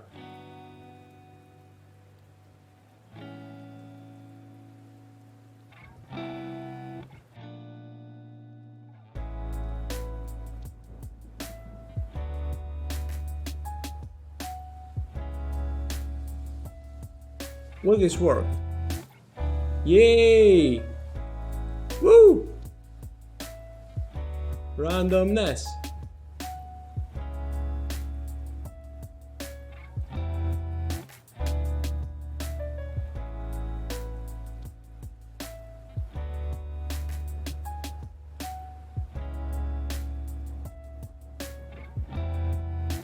Okay. We are cooking. All right. Obviously, next up, we have random width and height. So let's change up the Greenery grass squad and change this up a bit. Make a public float too.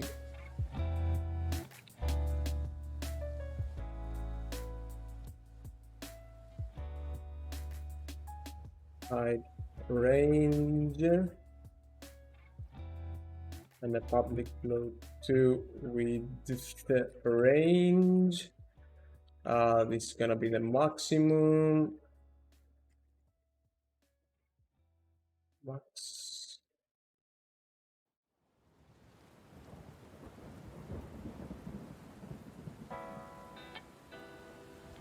I mean,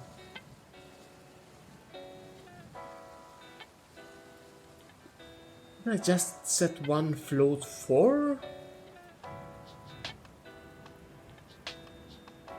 Or yeah, I mean, yeah, just yes, set vector. Also,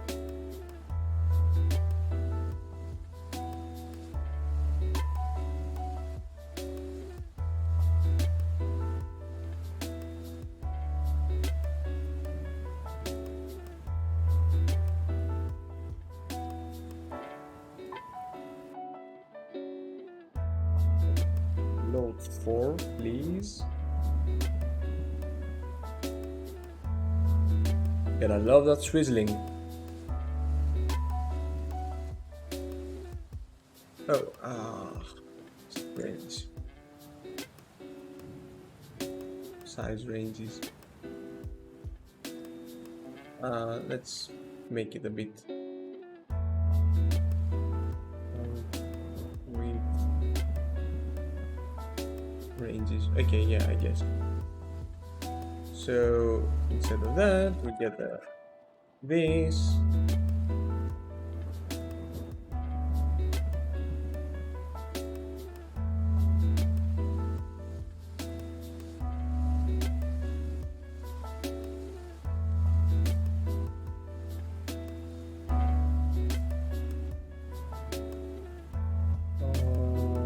Yeah, just a lerp. Okay, never mind. So width's gonna be lerp between the start with height. Height is gonna be a lerp between height with ranges x and height with ranges y. Run val. And same goes here, Z and W, and let's replace all these instances with width and all these with height. And 1, 2, 3, let's go.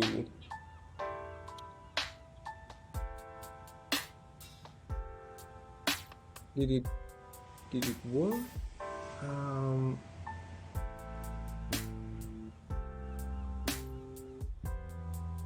Yeah, they're random.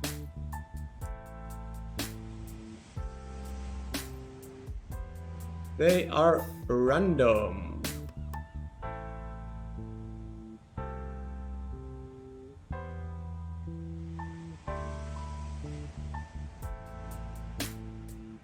Okay.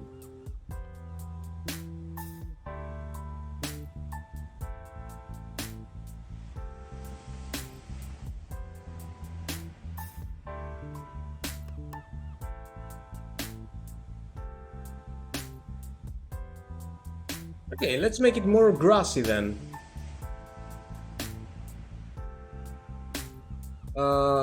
So Kenny, let me find it.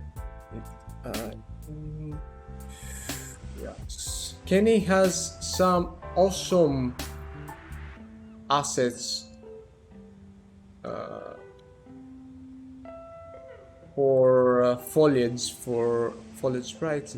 Yeah, these are, yeah, they are super great, either for testing or even for production, and I'm actually gonna use them right now.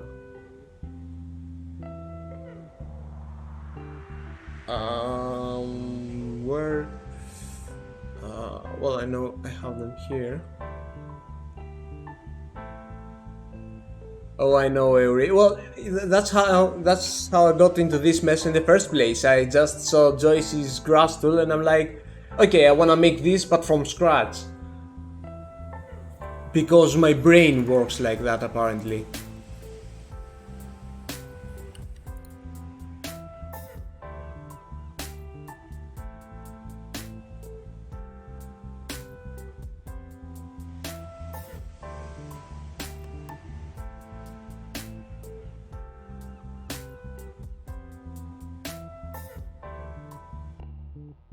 And there we go. I'm bringing in the flat and the shaded ones, just for good measure.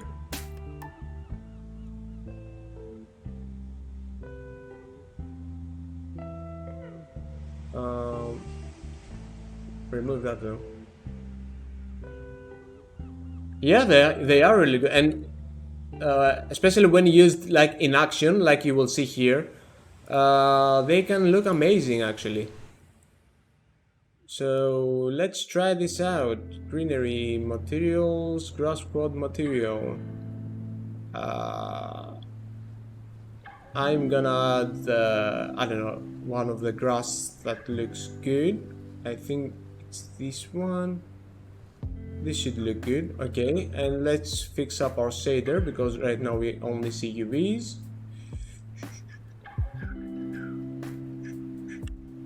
I don't have it open. Edit shader, yes, thank you. Okay. Wait, not that shader. Oh, I added the wrong one. It's this one. Edit shader. Yeah, alright. So obviously not making this transparent, I'm just gonna make it alpha clip.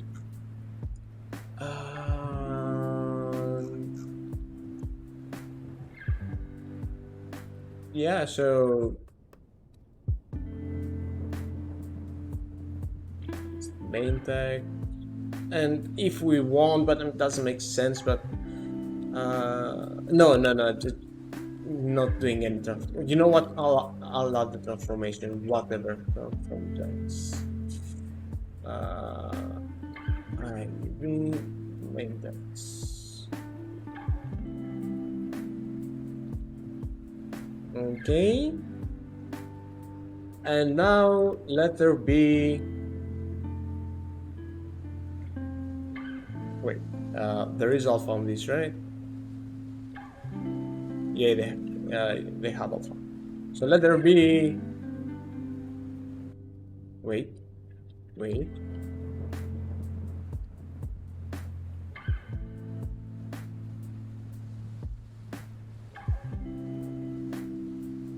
Let there be nothing. Give me 1 second.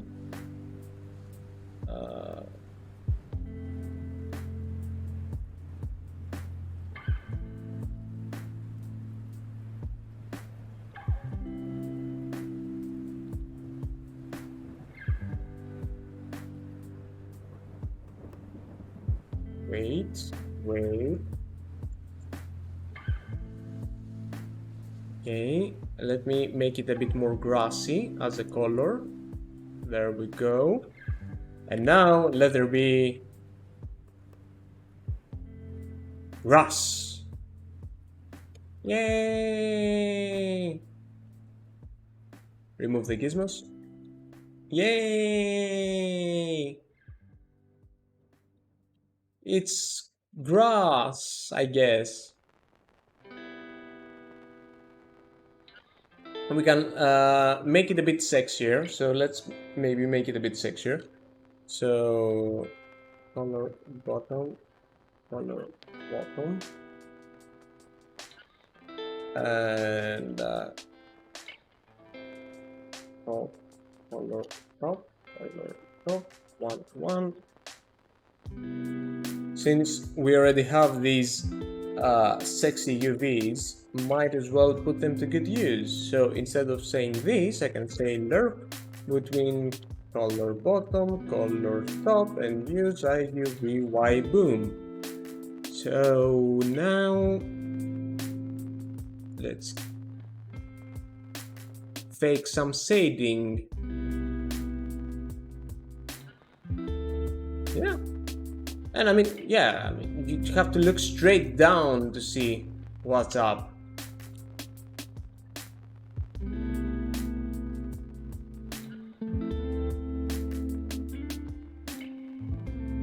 Oh yeah, this is what I like super lush grass, and it's not even sweating. Yeah. Also, I think the dimensions are actually a bit ridiculous still, because this is a terrain. Like, yeah, this is a very big grass. Like, each grass blade is about like 1 meter. Like, somebody should mow this.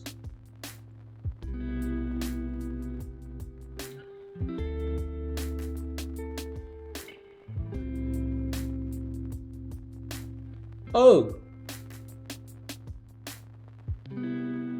Oh, thanks, Mitch. Yeah, I realized what I could do for this. Ah, that's an easy one. Instead of actually adding the height like that,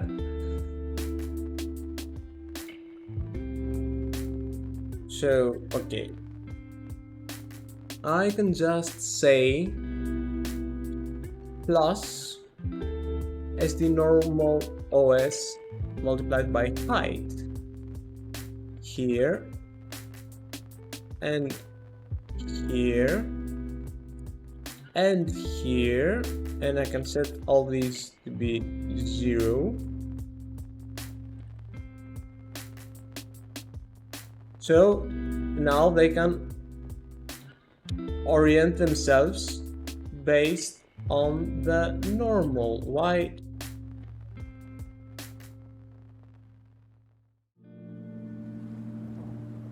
are you not painting on this side of the wall?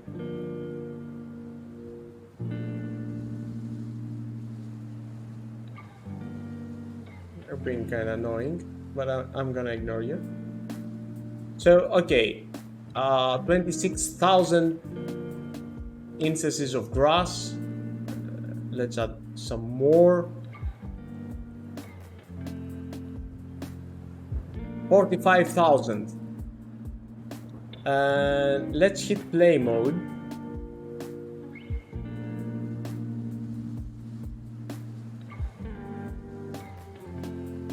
So this is at 400 frames per second, but here's a magic trick. Yeah, this is at around 800 frames per second. Makes sense. Yeah, I thought they might be spawning inside the cube too, that's why I looked, but no.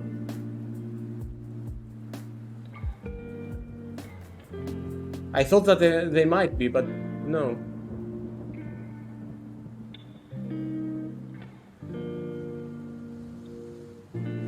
Yeah, no.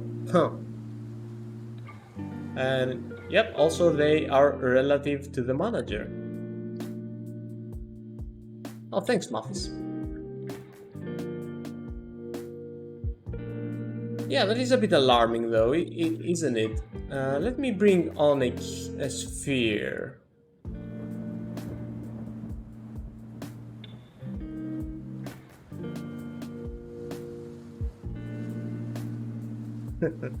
Okay, that's pretty satisfying though. Whee! No, I'm still using the physics raycast, Muffis. I haven't added the internal stuff to make it work.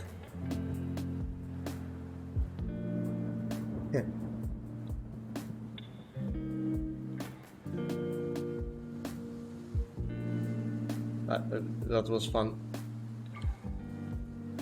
One annoying bit though is that now I can't really remove this grass without, you know.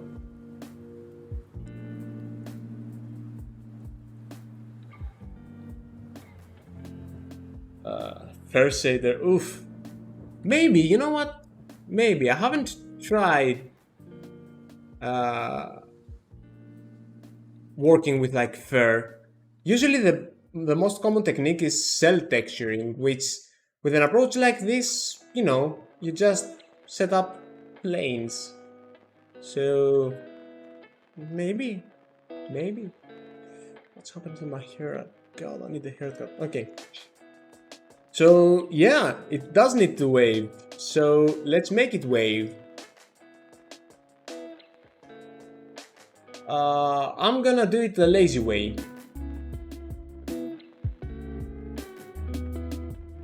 So I don't find the point in making it work in the compute shader. I mean, why? I mean, it's a vertex shader thing. Shouldn't it be also like a bit lighter? Maybe. Or I mean, doesn't matter. Doesn't really matter. I mean, it's still on the vertex level. I don't know.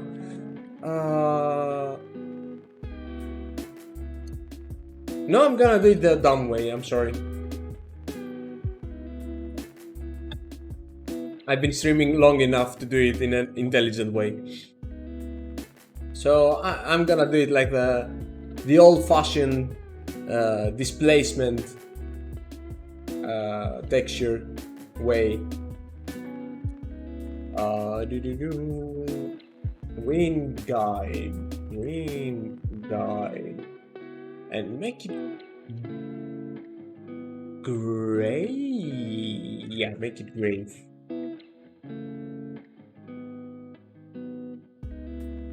Oh yeah, the lazy way is the intelligent way. Of course.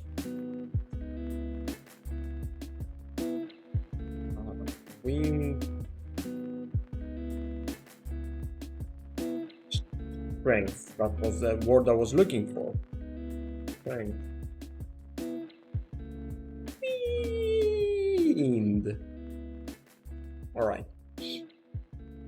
Also, I do want a float 4 wind guide ST.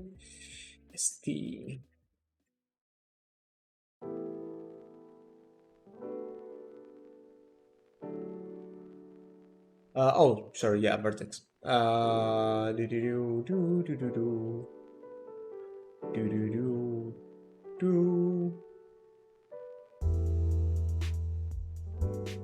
It still baffles me the fact that this says it's world space and I am multiplying with local to world, but we're using object to clip pos and not world to clip pos. That's weird, isn't it?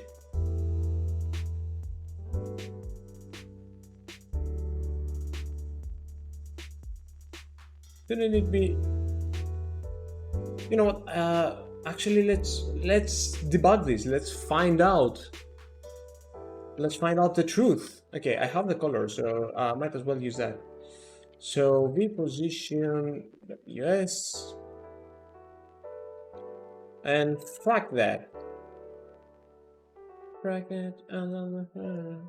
Okay. Oof.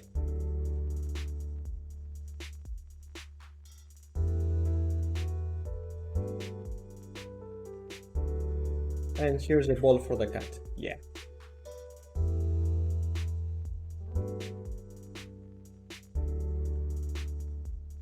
This is a color, alright? Okay, it's certainly it's certainly it's not certainly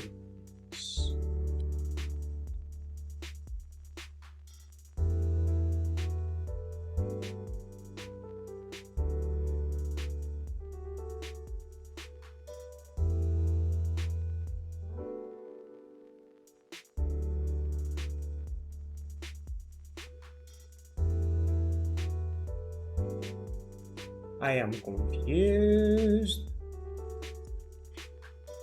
Yeah, this is my grass for No Man's Sky, you know.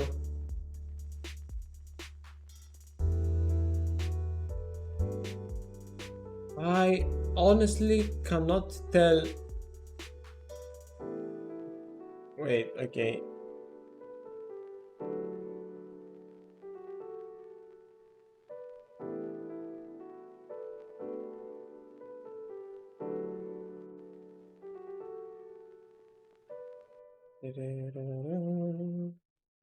Oh, also that means that I don't really need this overload. So let's remove that. And also,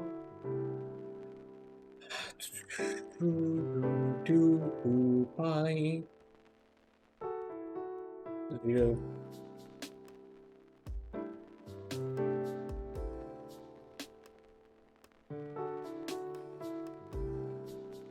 Okay, it certainly behaves like it's walled space.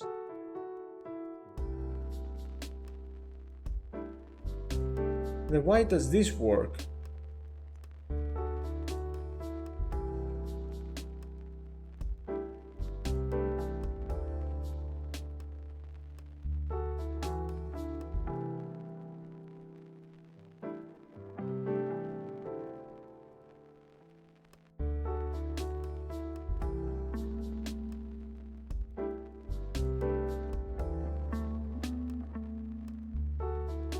I mean, it's certain that it's walled space. Like,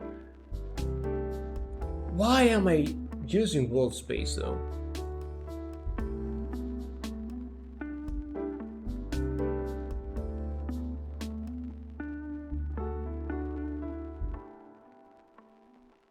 It's weird.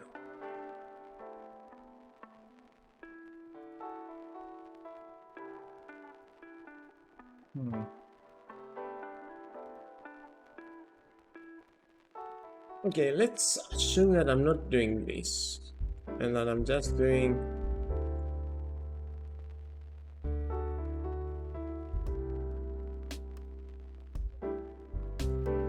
Yeah.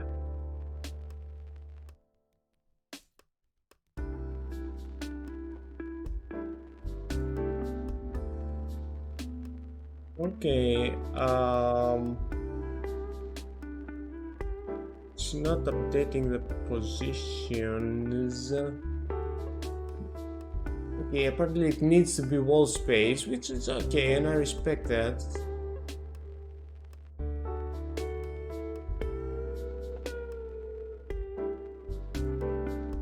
Okay, so let's see if I can behave. If I can get this to behave as like a object space. What could happen if I did?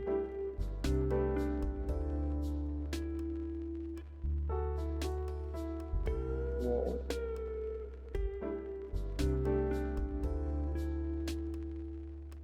That's how you multiply things, right?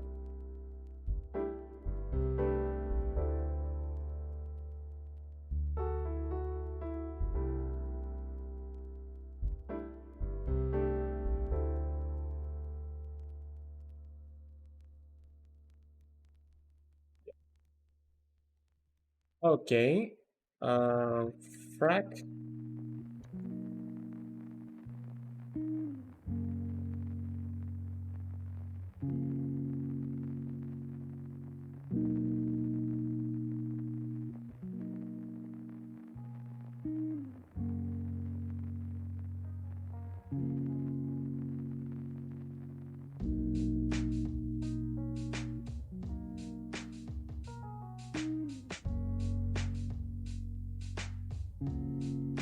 I'm a bit confused.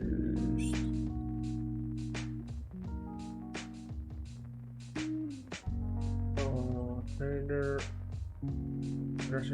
Okay, how did I do this? Because I did at the win. No, did at the color variation noise. How did I sample it? Oh, using that. Okay. Okay. You're fine. I'm fine.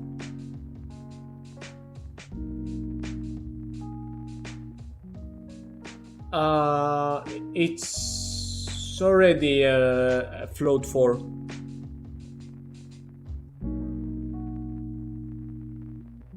If that's what you're asking. For the moment.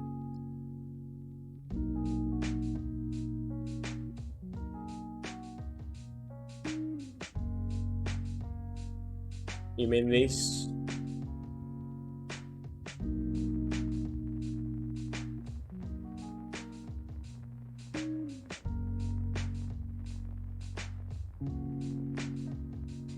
I mean, I don't mind as long as it works. Which actually, now that I think about it, it's okay. It works alright. So yeah, don't. I wouldn't worry too much about it.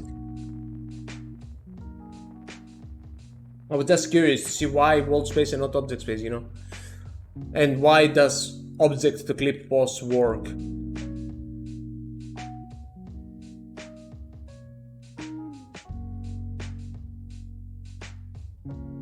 Okay.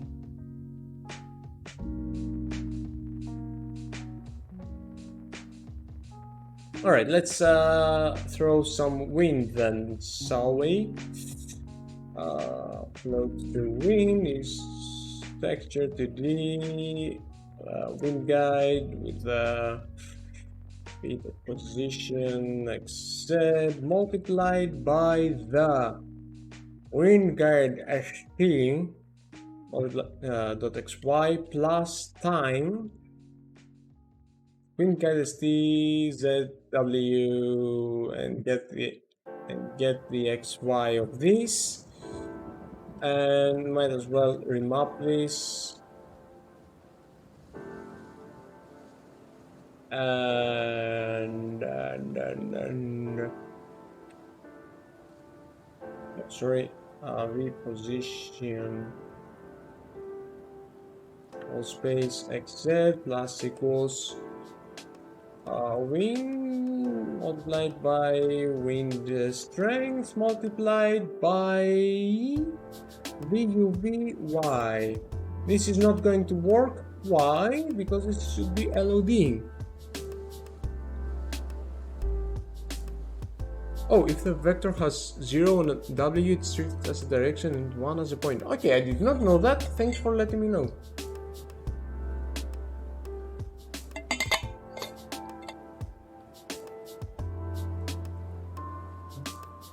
Text the LOD, and this should be upload 400.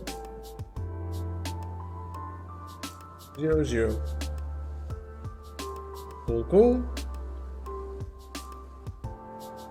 I don't have my packages.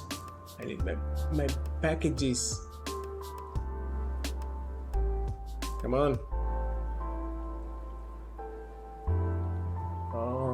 Package from disk, disk, projects.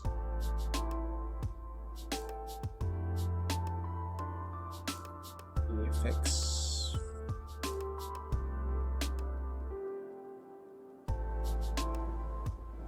Yeah, I'm adding like my local package full of VFXy textures, which I have a love-hate relationship with, because obviously, you know, being able to update, to have a local package and be able to update it and have all the changes propagate to all the projects that use it is amazing, and it's super convenient to just, you know, be able to throw all my VFX stuff onto a new project so easily. But there's a bit but there. So I work freelance with some clients and I do VFX for them. And when I'm making the VFX, I'm using these textures, but I'm using them from the package. So when I actually want to package up the VFX prefabs and send them over, the textures that are in the package are not being included in the dependencies of the prefab. So they get materials with missing textures, or what I end up doing is that I go and copy all the textures I want from the package over to the project, and also have to change the references so that I reference the local textures and not the package ones. So that's an annoying thing. And yeah, back to this.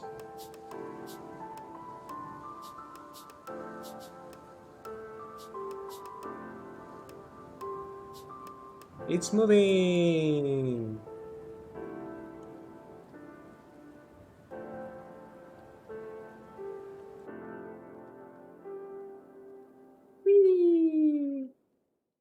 That's actually looking quite cool.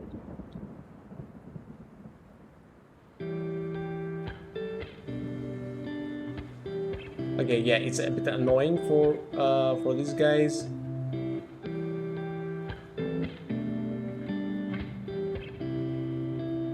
So might as well.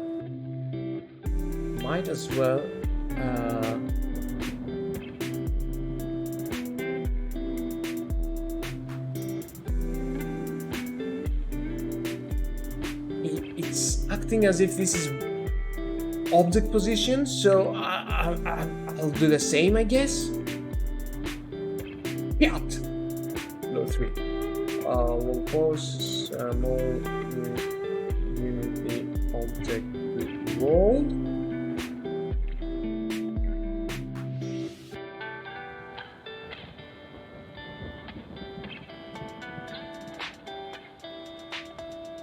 Though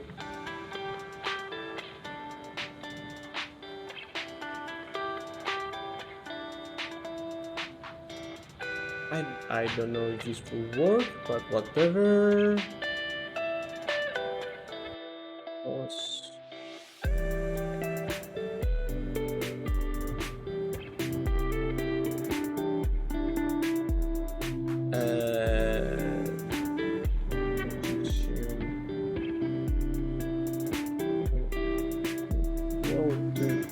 Object. Float 4 wall cross 1.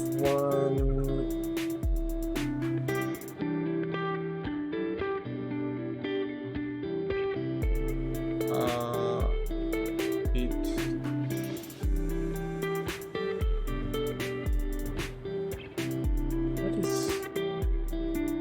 going on?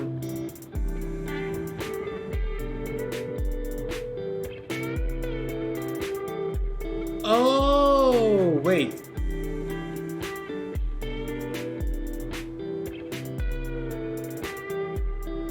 These instances exist there.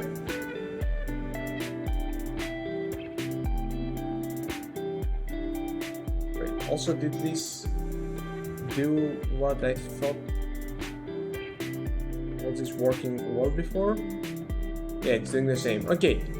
So these instances exist, but for some reason that I'm going to figure out in a bit.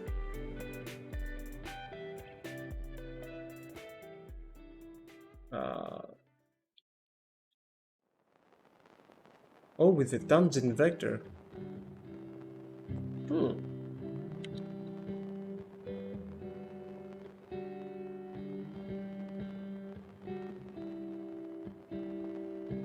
Yeah, that's a good point.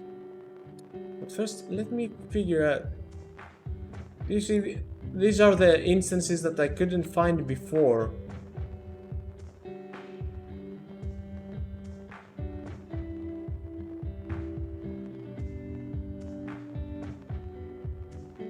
So they look like that, but why?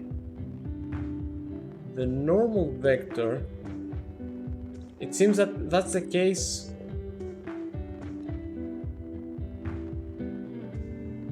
So like if I added these there, all good.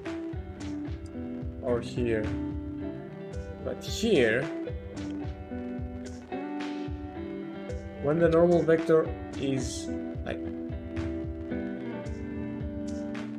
on the X. Oh yeah, no, that makes sense. Yep, exactly. Exactly, Ari. I'm offsetting only on one axis because, yeah, I should have gotten the tangent vector.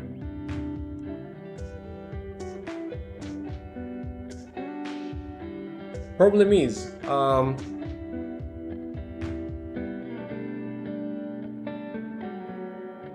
can I, let's see. Let's have a check, a quick check. Here, as I am getting and adding the new instances.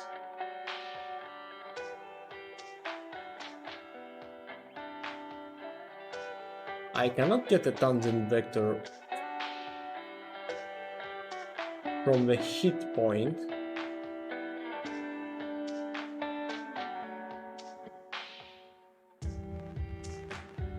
So how can I get the tangent vector?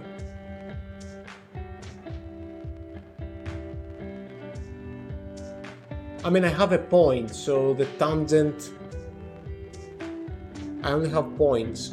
Yeah, so there I don't have tangents to use.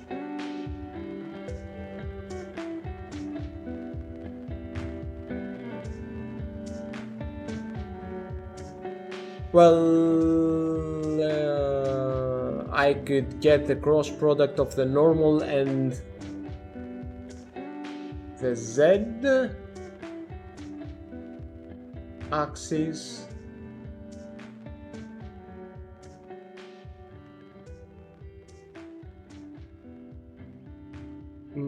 Yeah, cross normal up and normalize it, but if they... Okay.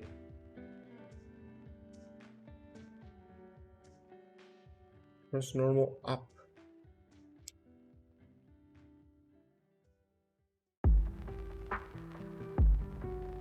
I would assume that doing the cross with normal and forward instead of normal and up would be better, because in most cases, like here, for example, normal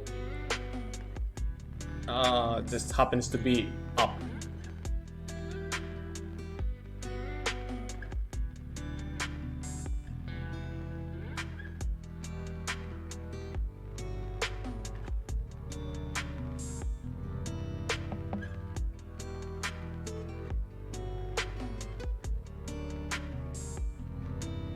Okay, let's... The normal is aligned with the forward, then you're going to get the zero vector. Yeah, but wouldn't that also be the case if the normal is up? So I could still do the same check, but with like forward.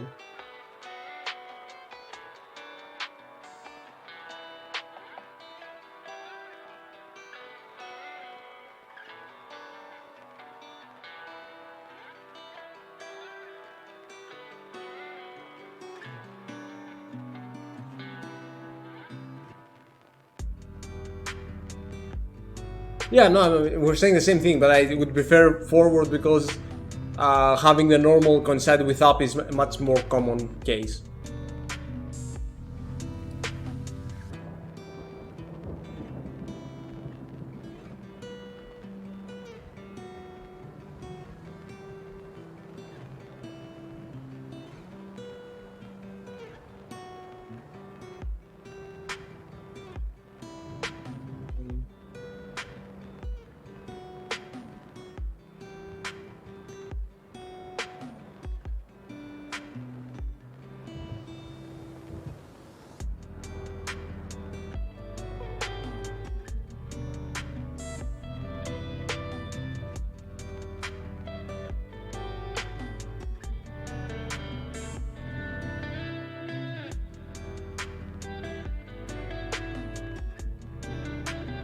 No, I mean, yeah, okay, whatever.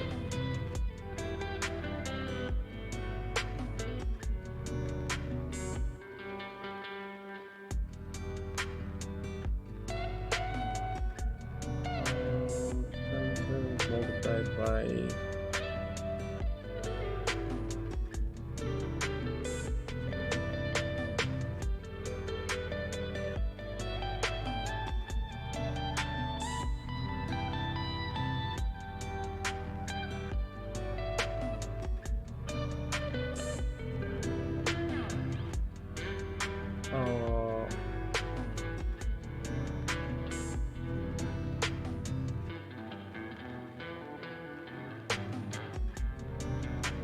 Now I lost the Z one still.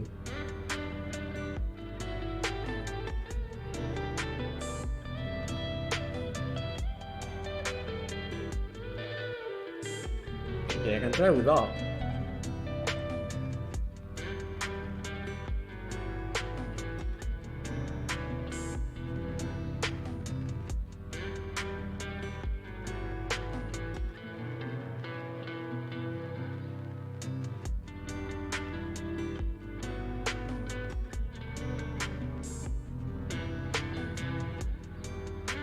But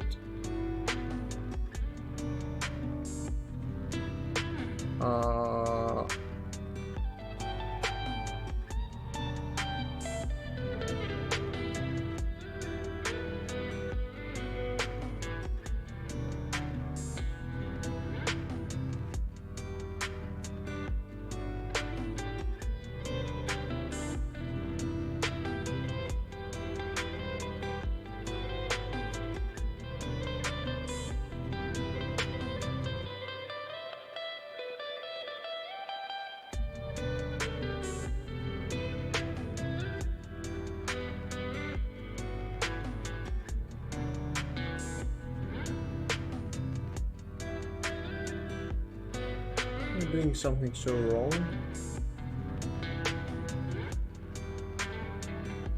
Oh.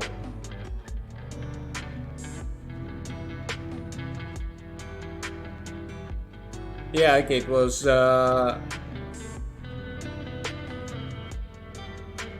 wait. Shouldn't it be the other way around? No, I guess it should be like this because it's working. Wait, if the dot product of these is larger than 0.9, it means that they're close to being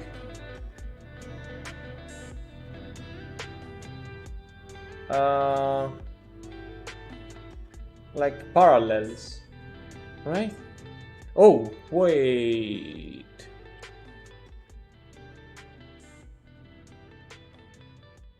Yeah. I just noticed it. It was weird. It was working though. um,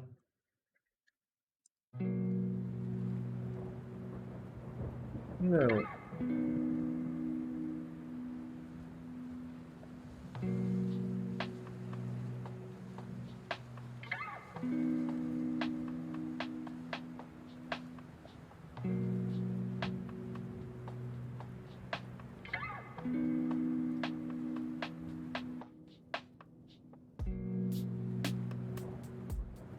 I'm kind of tempted to leave it as it was because it was working.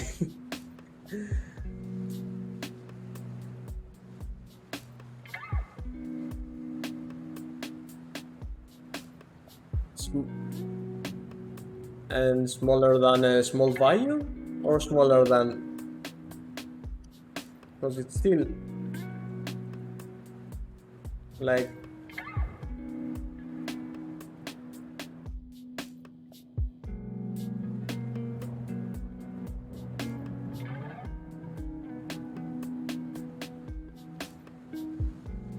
oh.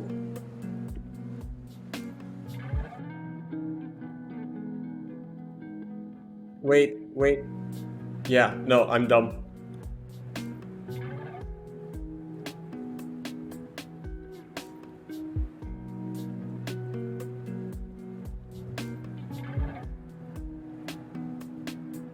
Yeah. All good now, all good. Let's shake it a little more. Yeah, there we go. Oh, this is almost ominous.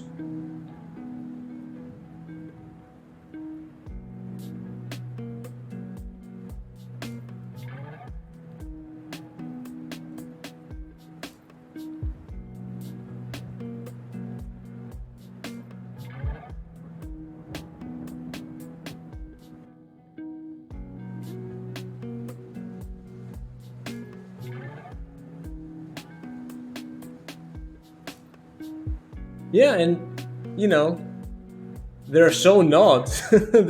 These are just quads, man.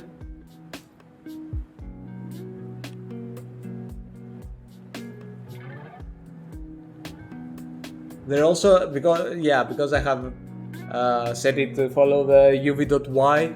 You can see that they also like bend.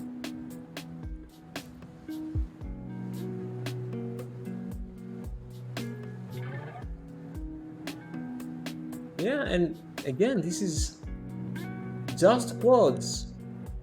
Okay.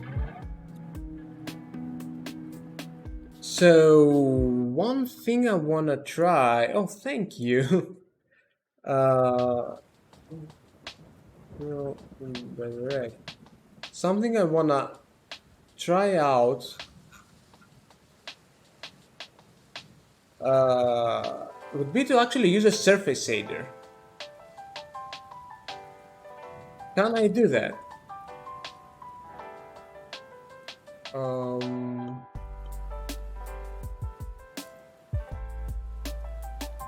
can I use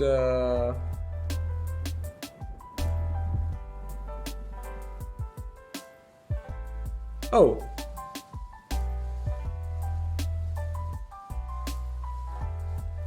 uh,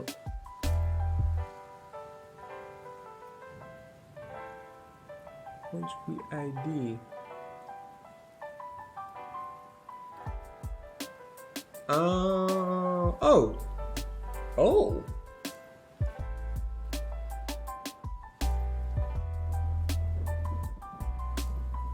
I think. Oh, well, I screwed up. Whatever. Yeah, this is like a very quad grass specific shader now, but okay, whatever. Okay, I wanna try. So hard to see if it works with the surface shader. I just found how to get the vertex ID from it, and obviously Ben Goldus had the answer.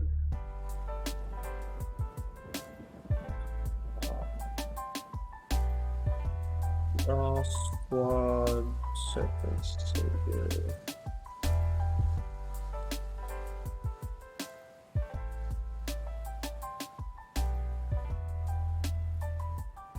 Okay, so I need a vert method.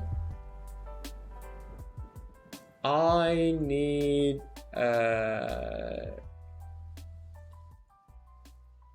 struct up data.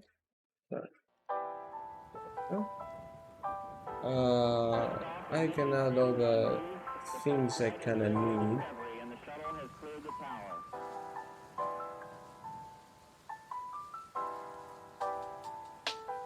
Grass. Computers now have primary control of critical vehicle. With these bad boys. Get that filled. Let's expert.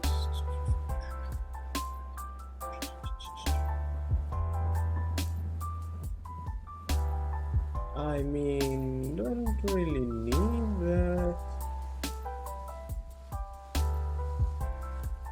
Don't really need that either. So supposedly now I should be able to say void bird in update now.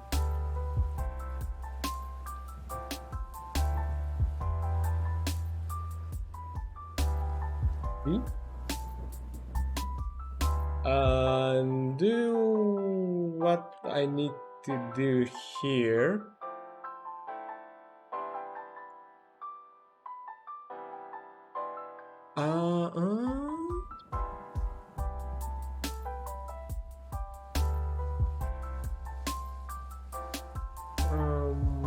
Okay, so that would be v.vertex.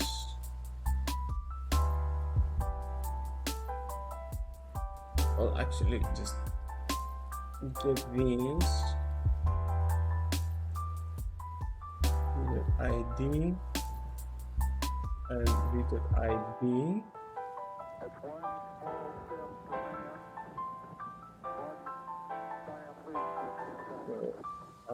Vertex gonna be, not feel very good about this, but let's say it's the position ws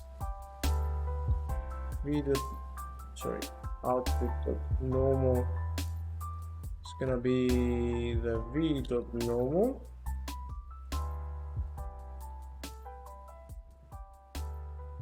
Oh, actually, no, it's in the try dot normal OS, if I remember correctly. Please say I remember correctly. Common structs, yeah. And And output UV, or you know what, call it text chord because you really like that word. Text chord equals UV.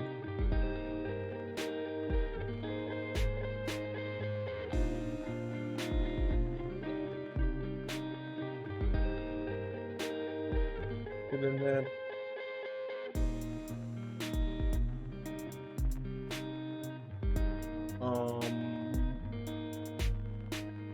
can I use a structured?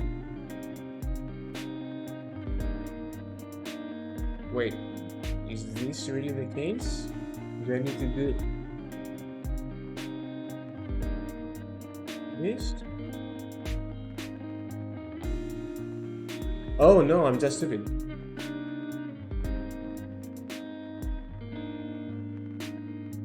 Oh, maybe it does need that.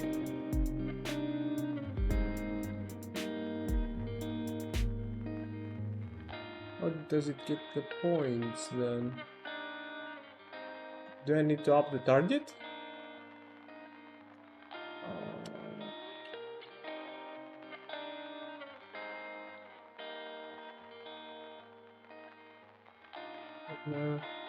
Target 5 here.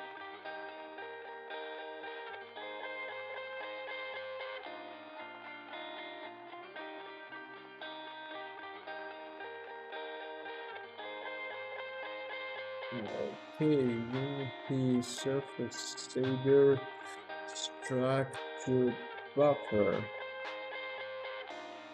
Can I not use them?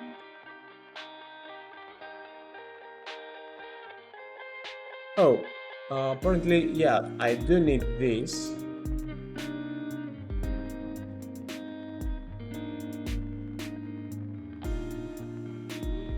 Oh, okay. And apparently I need this here too.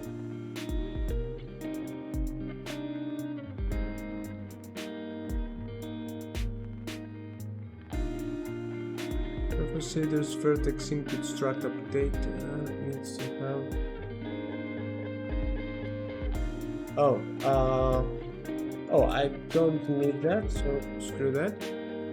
Oh, it needs to have. Oh, okay then. Sorry.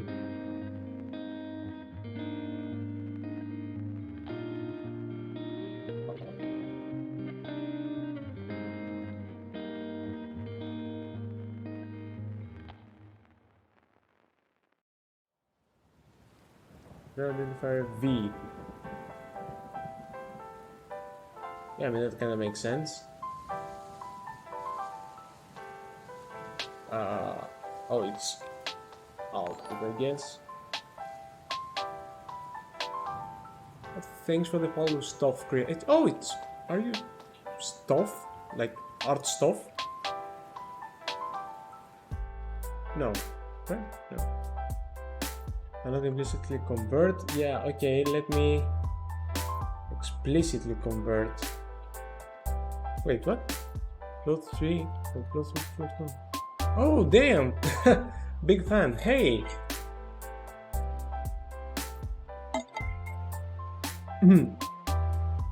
Welcome to the stream, where I'm fighting against shader syntax now, apparently.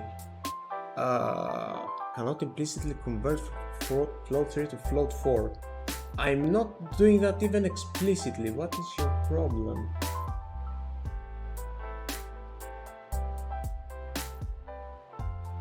Oh, oh, that's a float.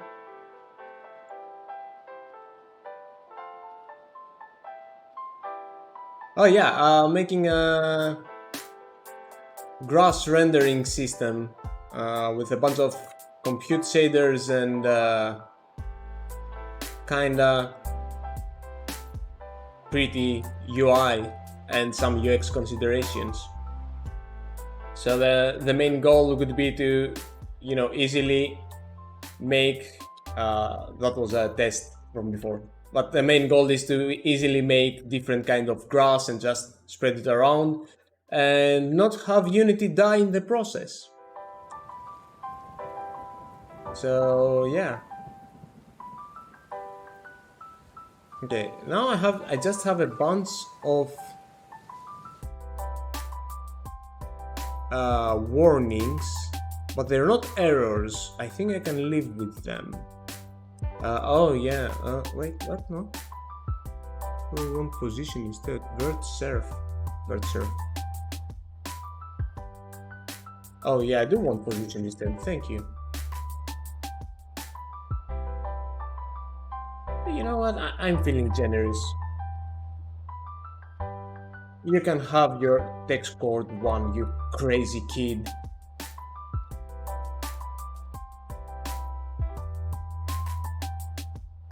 Not gonna have anything useful in it, but you can have it. Yeah, just add the same one, I don't care. Okay, no errors. Okay, so assuming that this works, if I add this shader over to my material, we could still see the quads, but they would be lit. And they just might even have shadows.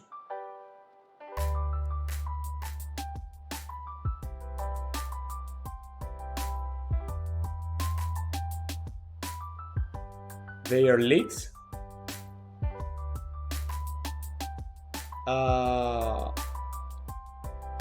They have the normals of the ground because I said so. They might have shadows. We can't know it for sure because I have hard-coded them out from here, which shouldn't be the case. Oh, come on. This will actually be... Okay, I don't need this to be like that anymore. This will be another thing here. So public virtual broadcast shadows false by default because we want to save performance. So grass, where is it? Greenery grass quad. Yeah, override shadows. Shadows. Actually, yeah, I obviously won't be overridden per type. It's like a boolean, so it might as well be. Okay, Greenery item.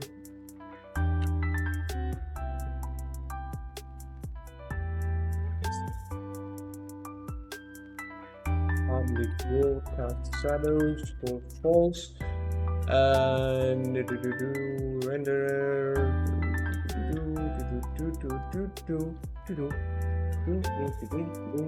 Greenery item cast shadows.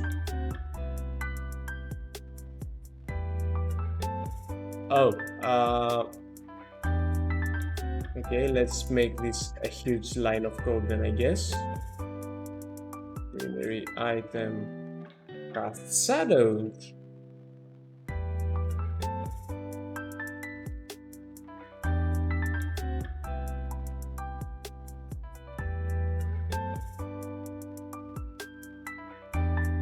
Let there be shadows. Yeah, obviously because I haven't set it up. I haven't turned it on. Let there be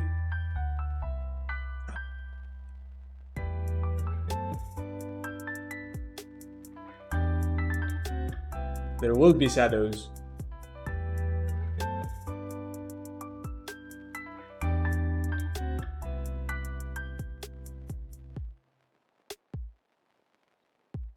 Okay, in general, there are shadows. Okay, one thing I might have to do, it's gonna be a hard one though.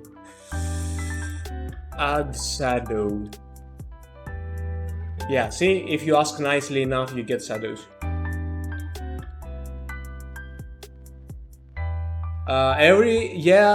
If this wasn't the surface shader.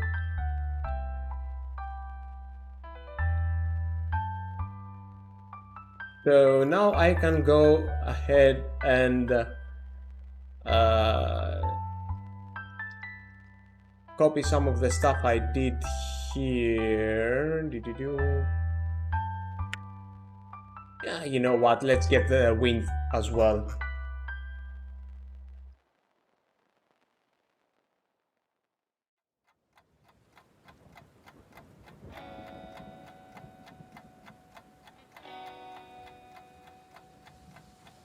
Lossiness and metallic, I mean, just keep them in there, but I'm not gonna use them, just so you know. So color is actually gonna be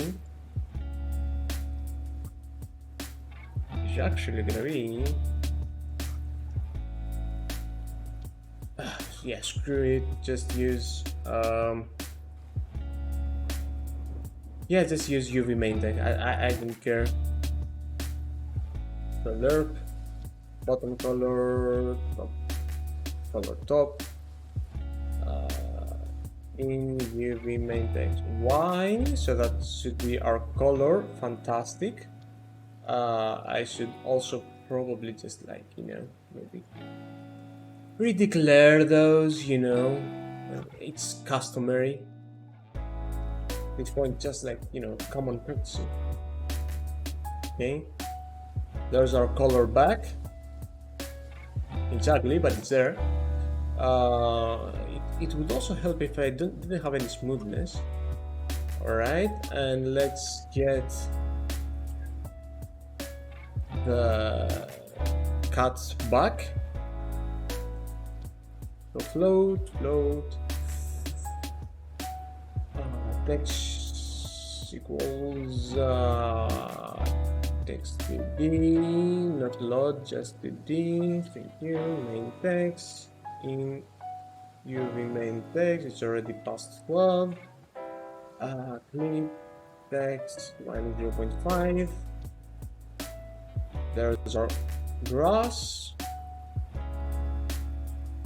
It's even casting the correct shadows now.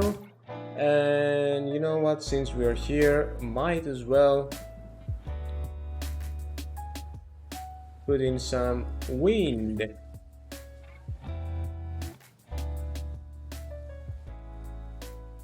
Shadows get updated as well.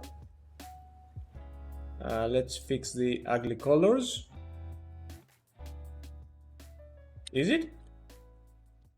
Oh, it is. Oh, it is.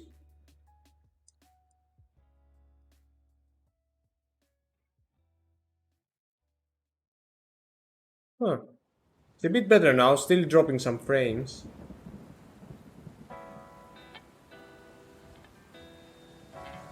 Thanks for letting me know.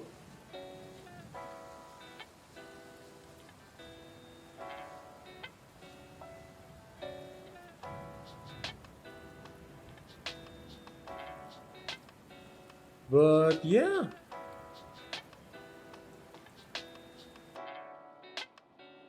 Well, I mean, you know, I can also try not having a gazillion of them. So maybe this will be better.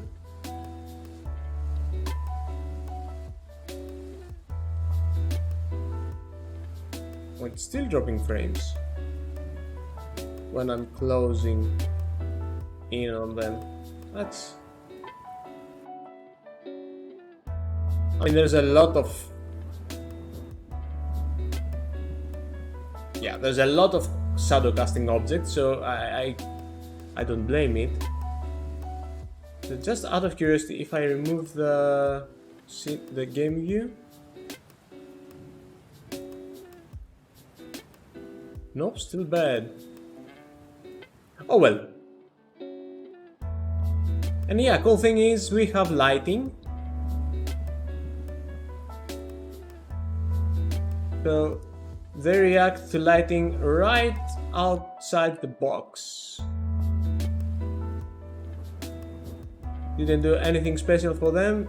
Here's a point light, and you know what? Here's some shadows too for you.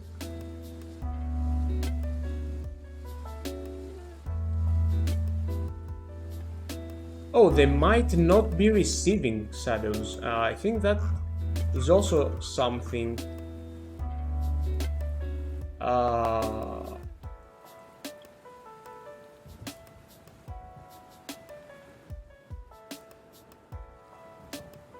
On.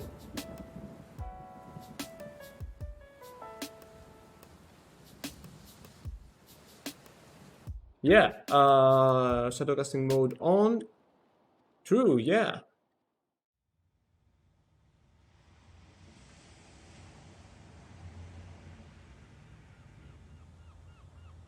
Oh, look at that. Oh, look. Okay, that's kind of ugly. That's like tentacles or something. But look at that.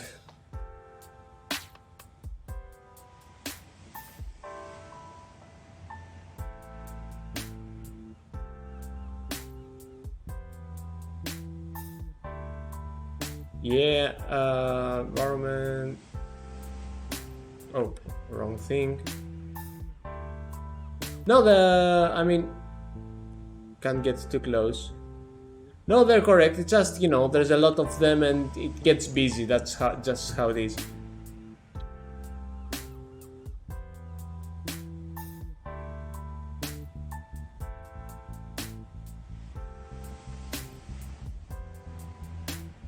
But yeah, we have lit grass in many ways.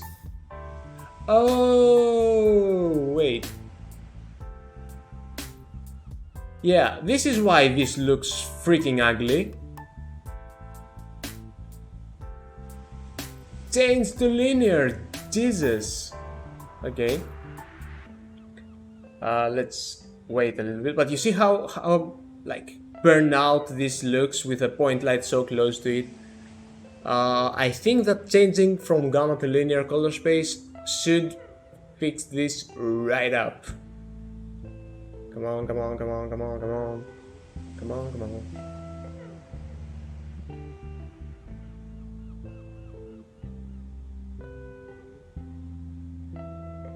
Yeah, see, now it's way worse.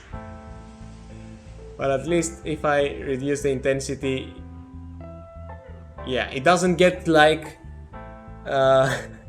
it doesn't get like this one big bright spot, like this burned out white spot. It's spread out much more prettier now.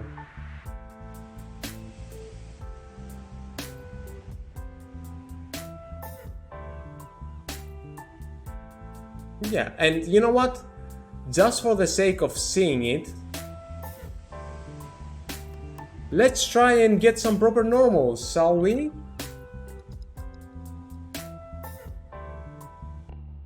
So that's gonna be pretty easy. I mean, since we get the tangent and we get the normal, which is not the normal that we actually want, it's the normal of the point, we can get the... Also, yeah, I can replace these with normal. Awesome.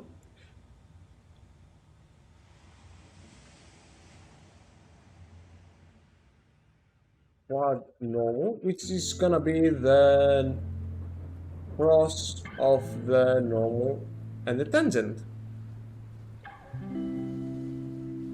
It might be the other way around. We'll find out. We'll find out. It's gonna be okay. So this essentially, I want this. Yeah. Quad normal. Oh damn! This changed. What's up with you? You look weird. What? Why do you look weird?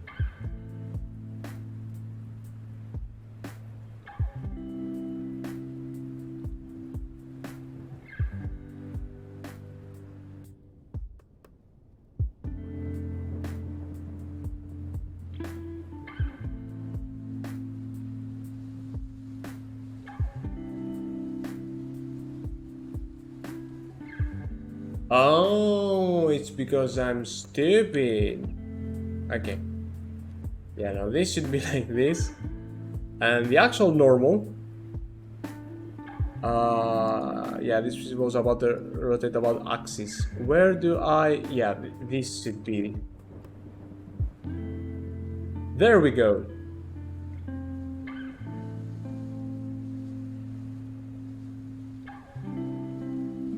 Okay.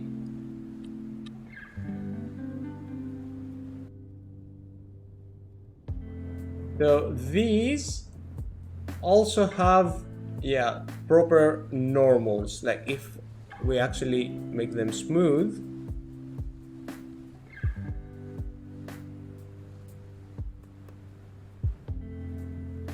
I think. Or you know what? Let's try with directional light. Yeah, these are wouldn't say proper normals per se. Also, skip the shadows. Thank you. We're streaming here. Okay, yeah, no, the normals aren't looking good.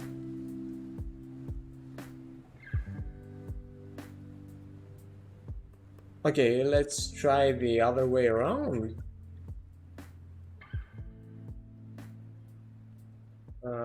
And the ball for the cat.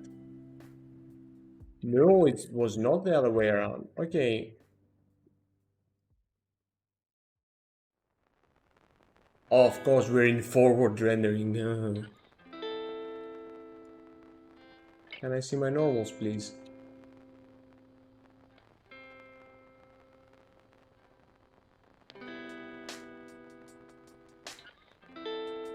Okay, what's wrong?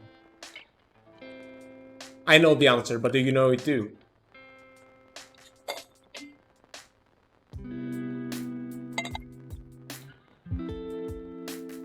This...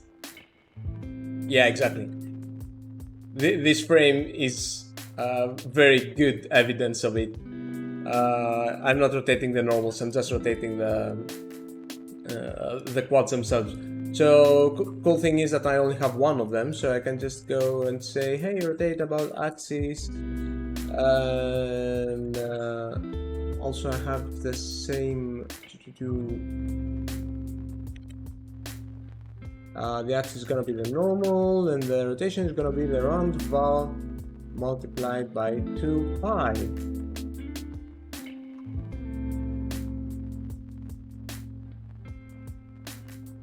And I think that's better.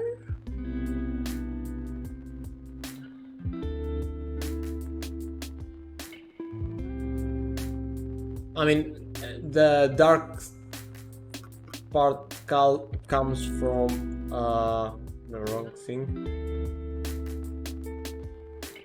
Wait, I don't have cal off here.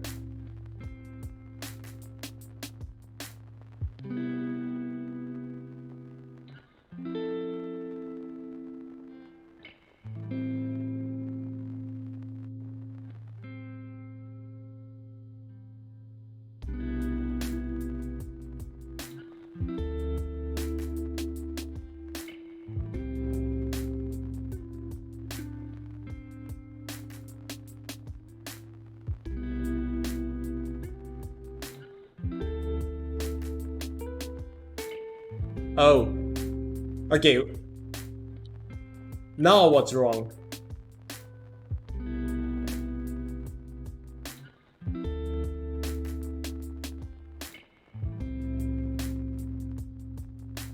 I think I know what's wrong. The normal is in object space. So let's try multiplying it with local wall. Float 4 0 because it's a direction. Normalize for good measure. XYZ. Oh! Local keyword.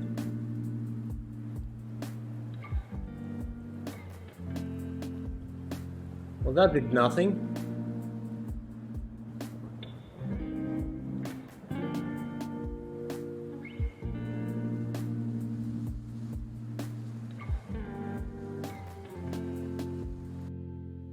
No, it shouldn't really look like that.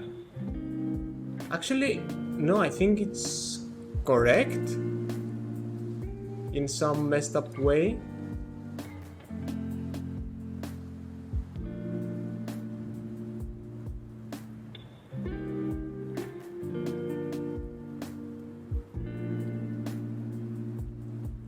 Maybe because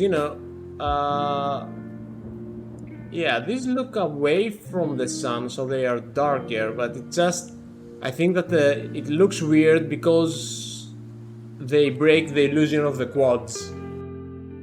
Like if you have a lot of them,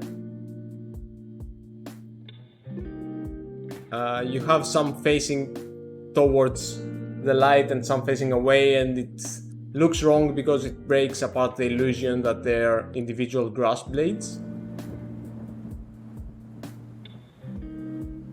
Which is why also adding call off kinda helped, because there's much more variety and you can't really understand what you're seeing, which is the best case scenario when a technical artist makes something. It's not so much to make it look pretty, but it's more to confuse you into thinking that it's pretty.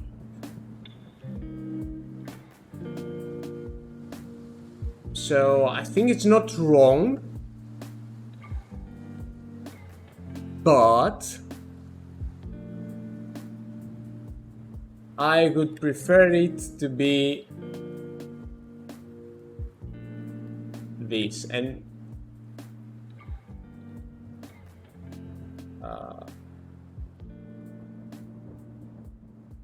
like if I actually make it like really smooth and like metallic,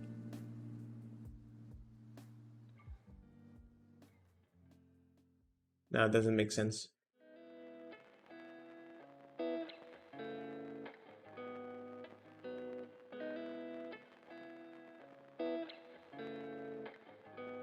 Where's the light? Yeah, also because they are like quads sticking up, I cannot get a specular for the life of me. Maybe?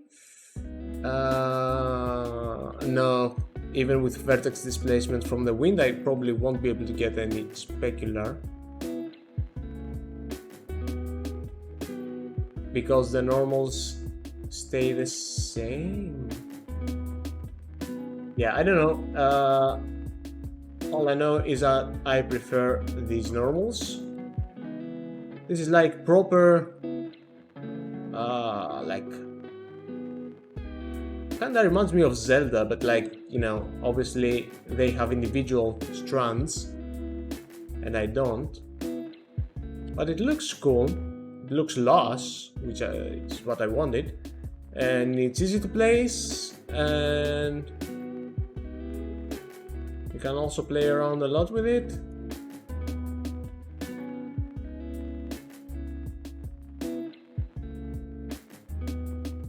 And yeah, I think I'm happy with this. There's still more to do, so sorry. There's still more to do, so this is not the end of this grass saga. I want to go ahead and try the individual blades way and try to figure out what Joyce is doing because this is where my math knowledge gets out of the window. And I also want to expand on this and not just have like single quads, but also make like the triangle one, the triple one that I mentioned, the star form. So that could be cool. So yeah, definitely more streams for this, and maybe some offline work too, because that's gotten me pretty obsessed. Oh, also, before I leave, I can also try out some different sprites to see how they look. So this is more wispy. Oh, this is more chunky. I like this.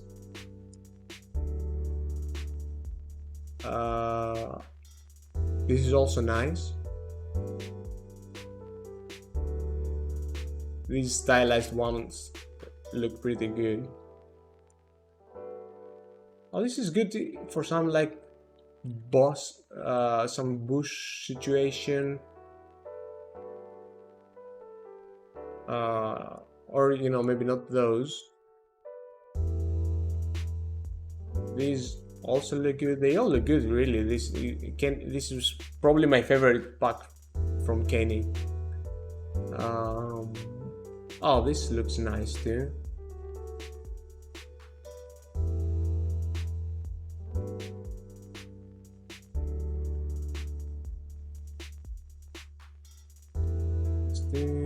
These two.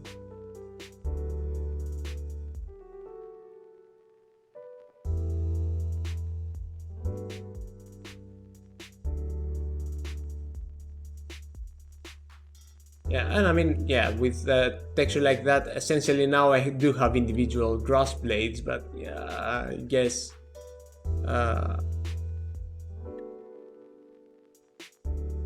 the overdraw is not worth it, though it's not really, it's alpha clipping, but it's still, yeah, it's still drawing more than it should, but it's a good alternative, like for LODing. Could be interesting.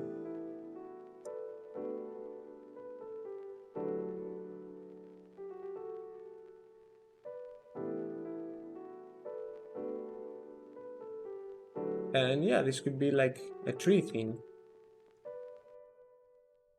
And there are the shaded ones, but I just use them for the clipping, so they don't work here. They have no power here. Which one was I using? I think this one, right? I think this is my favorite. I think this really reminds me of like Nintendo stuff. Like the kind of stylized that I really enjoy.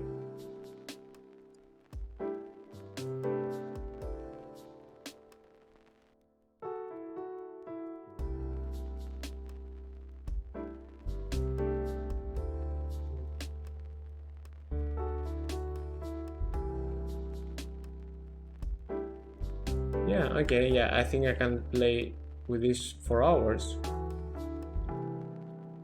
Yeah, it does have a little bit of Breath of the Wild.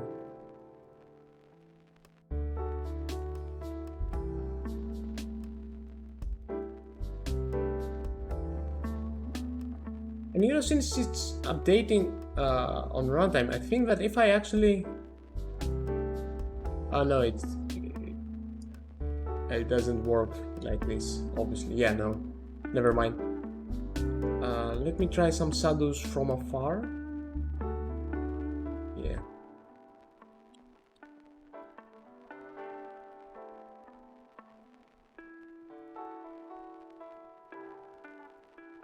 Yeah, no, I don't like when they cast shadows. I do prefer when they receive shadows, though. That's the best thing. Because if like the terrain was also had like a color similar to that of the grass, you know, you wouldn't really be able to see it unless you saw it in the shadows, and that's what I really like this kind of subtlety because it's very common for, especially for technical artists, when we make something, we wanna like throw it in the player's face, and you know, we want to be, hey, this is like grass and it moves, and it also has like specularity and subsurface scattering or like translucency for when the sun hits it and all that stuff. And but the cool thing is that, you know, just to keep it subtle and have the players figure out that, oh, there's grass there, because they see the shadow and they feel smarter because they discovered it on their own. So, you know, that's how I prefer to do my grass, at least. Yeah, that's cool. Alright, I think that was a success, like an overwhelming success actually. Might do some off-screen work, might not. Definitely will keep working on it on stream as well. And when it's cleaned up, I will make sure to publish this somewhere for people to use and to maybe improve. And you know, hopefully we'll have a cool grass tool for Unity. Yeah, I mean, that was the purpose, you know.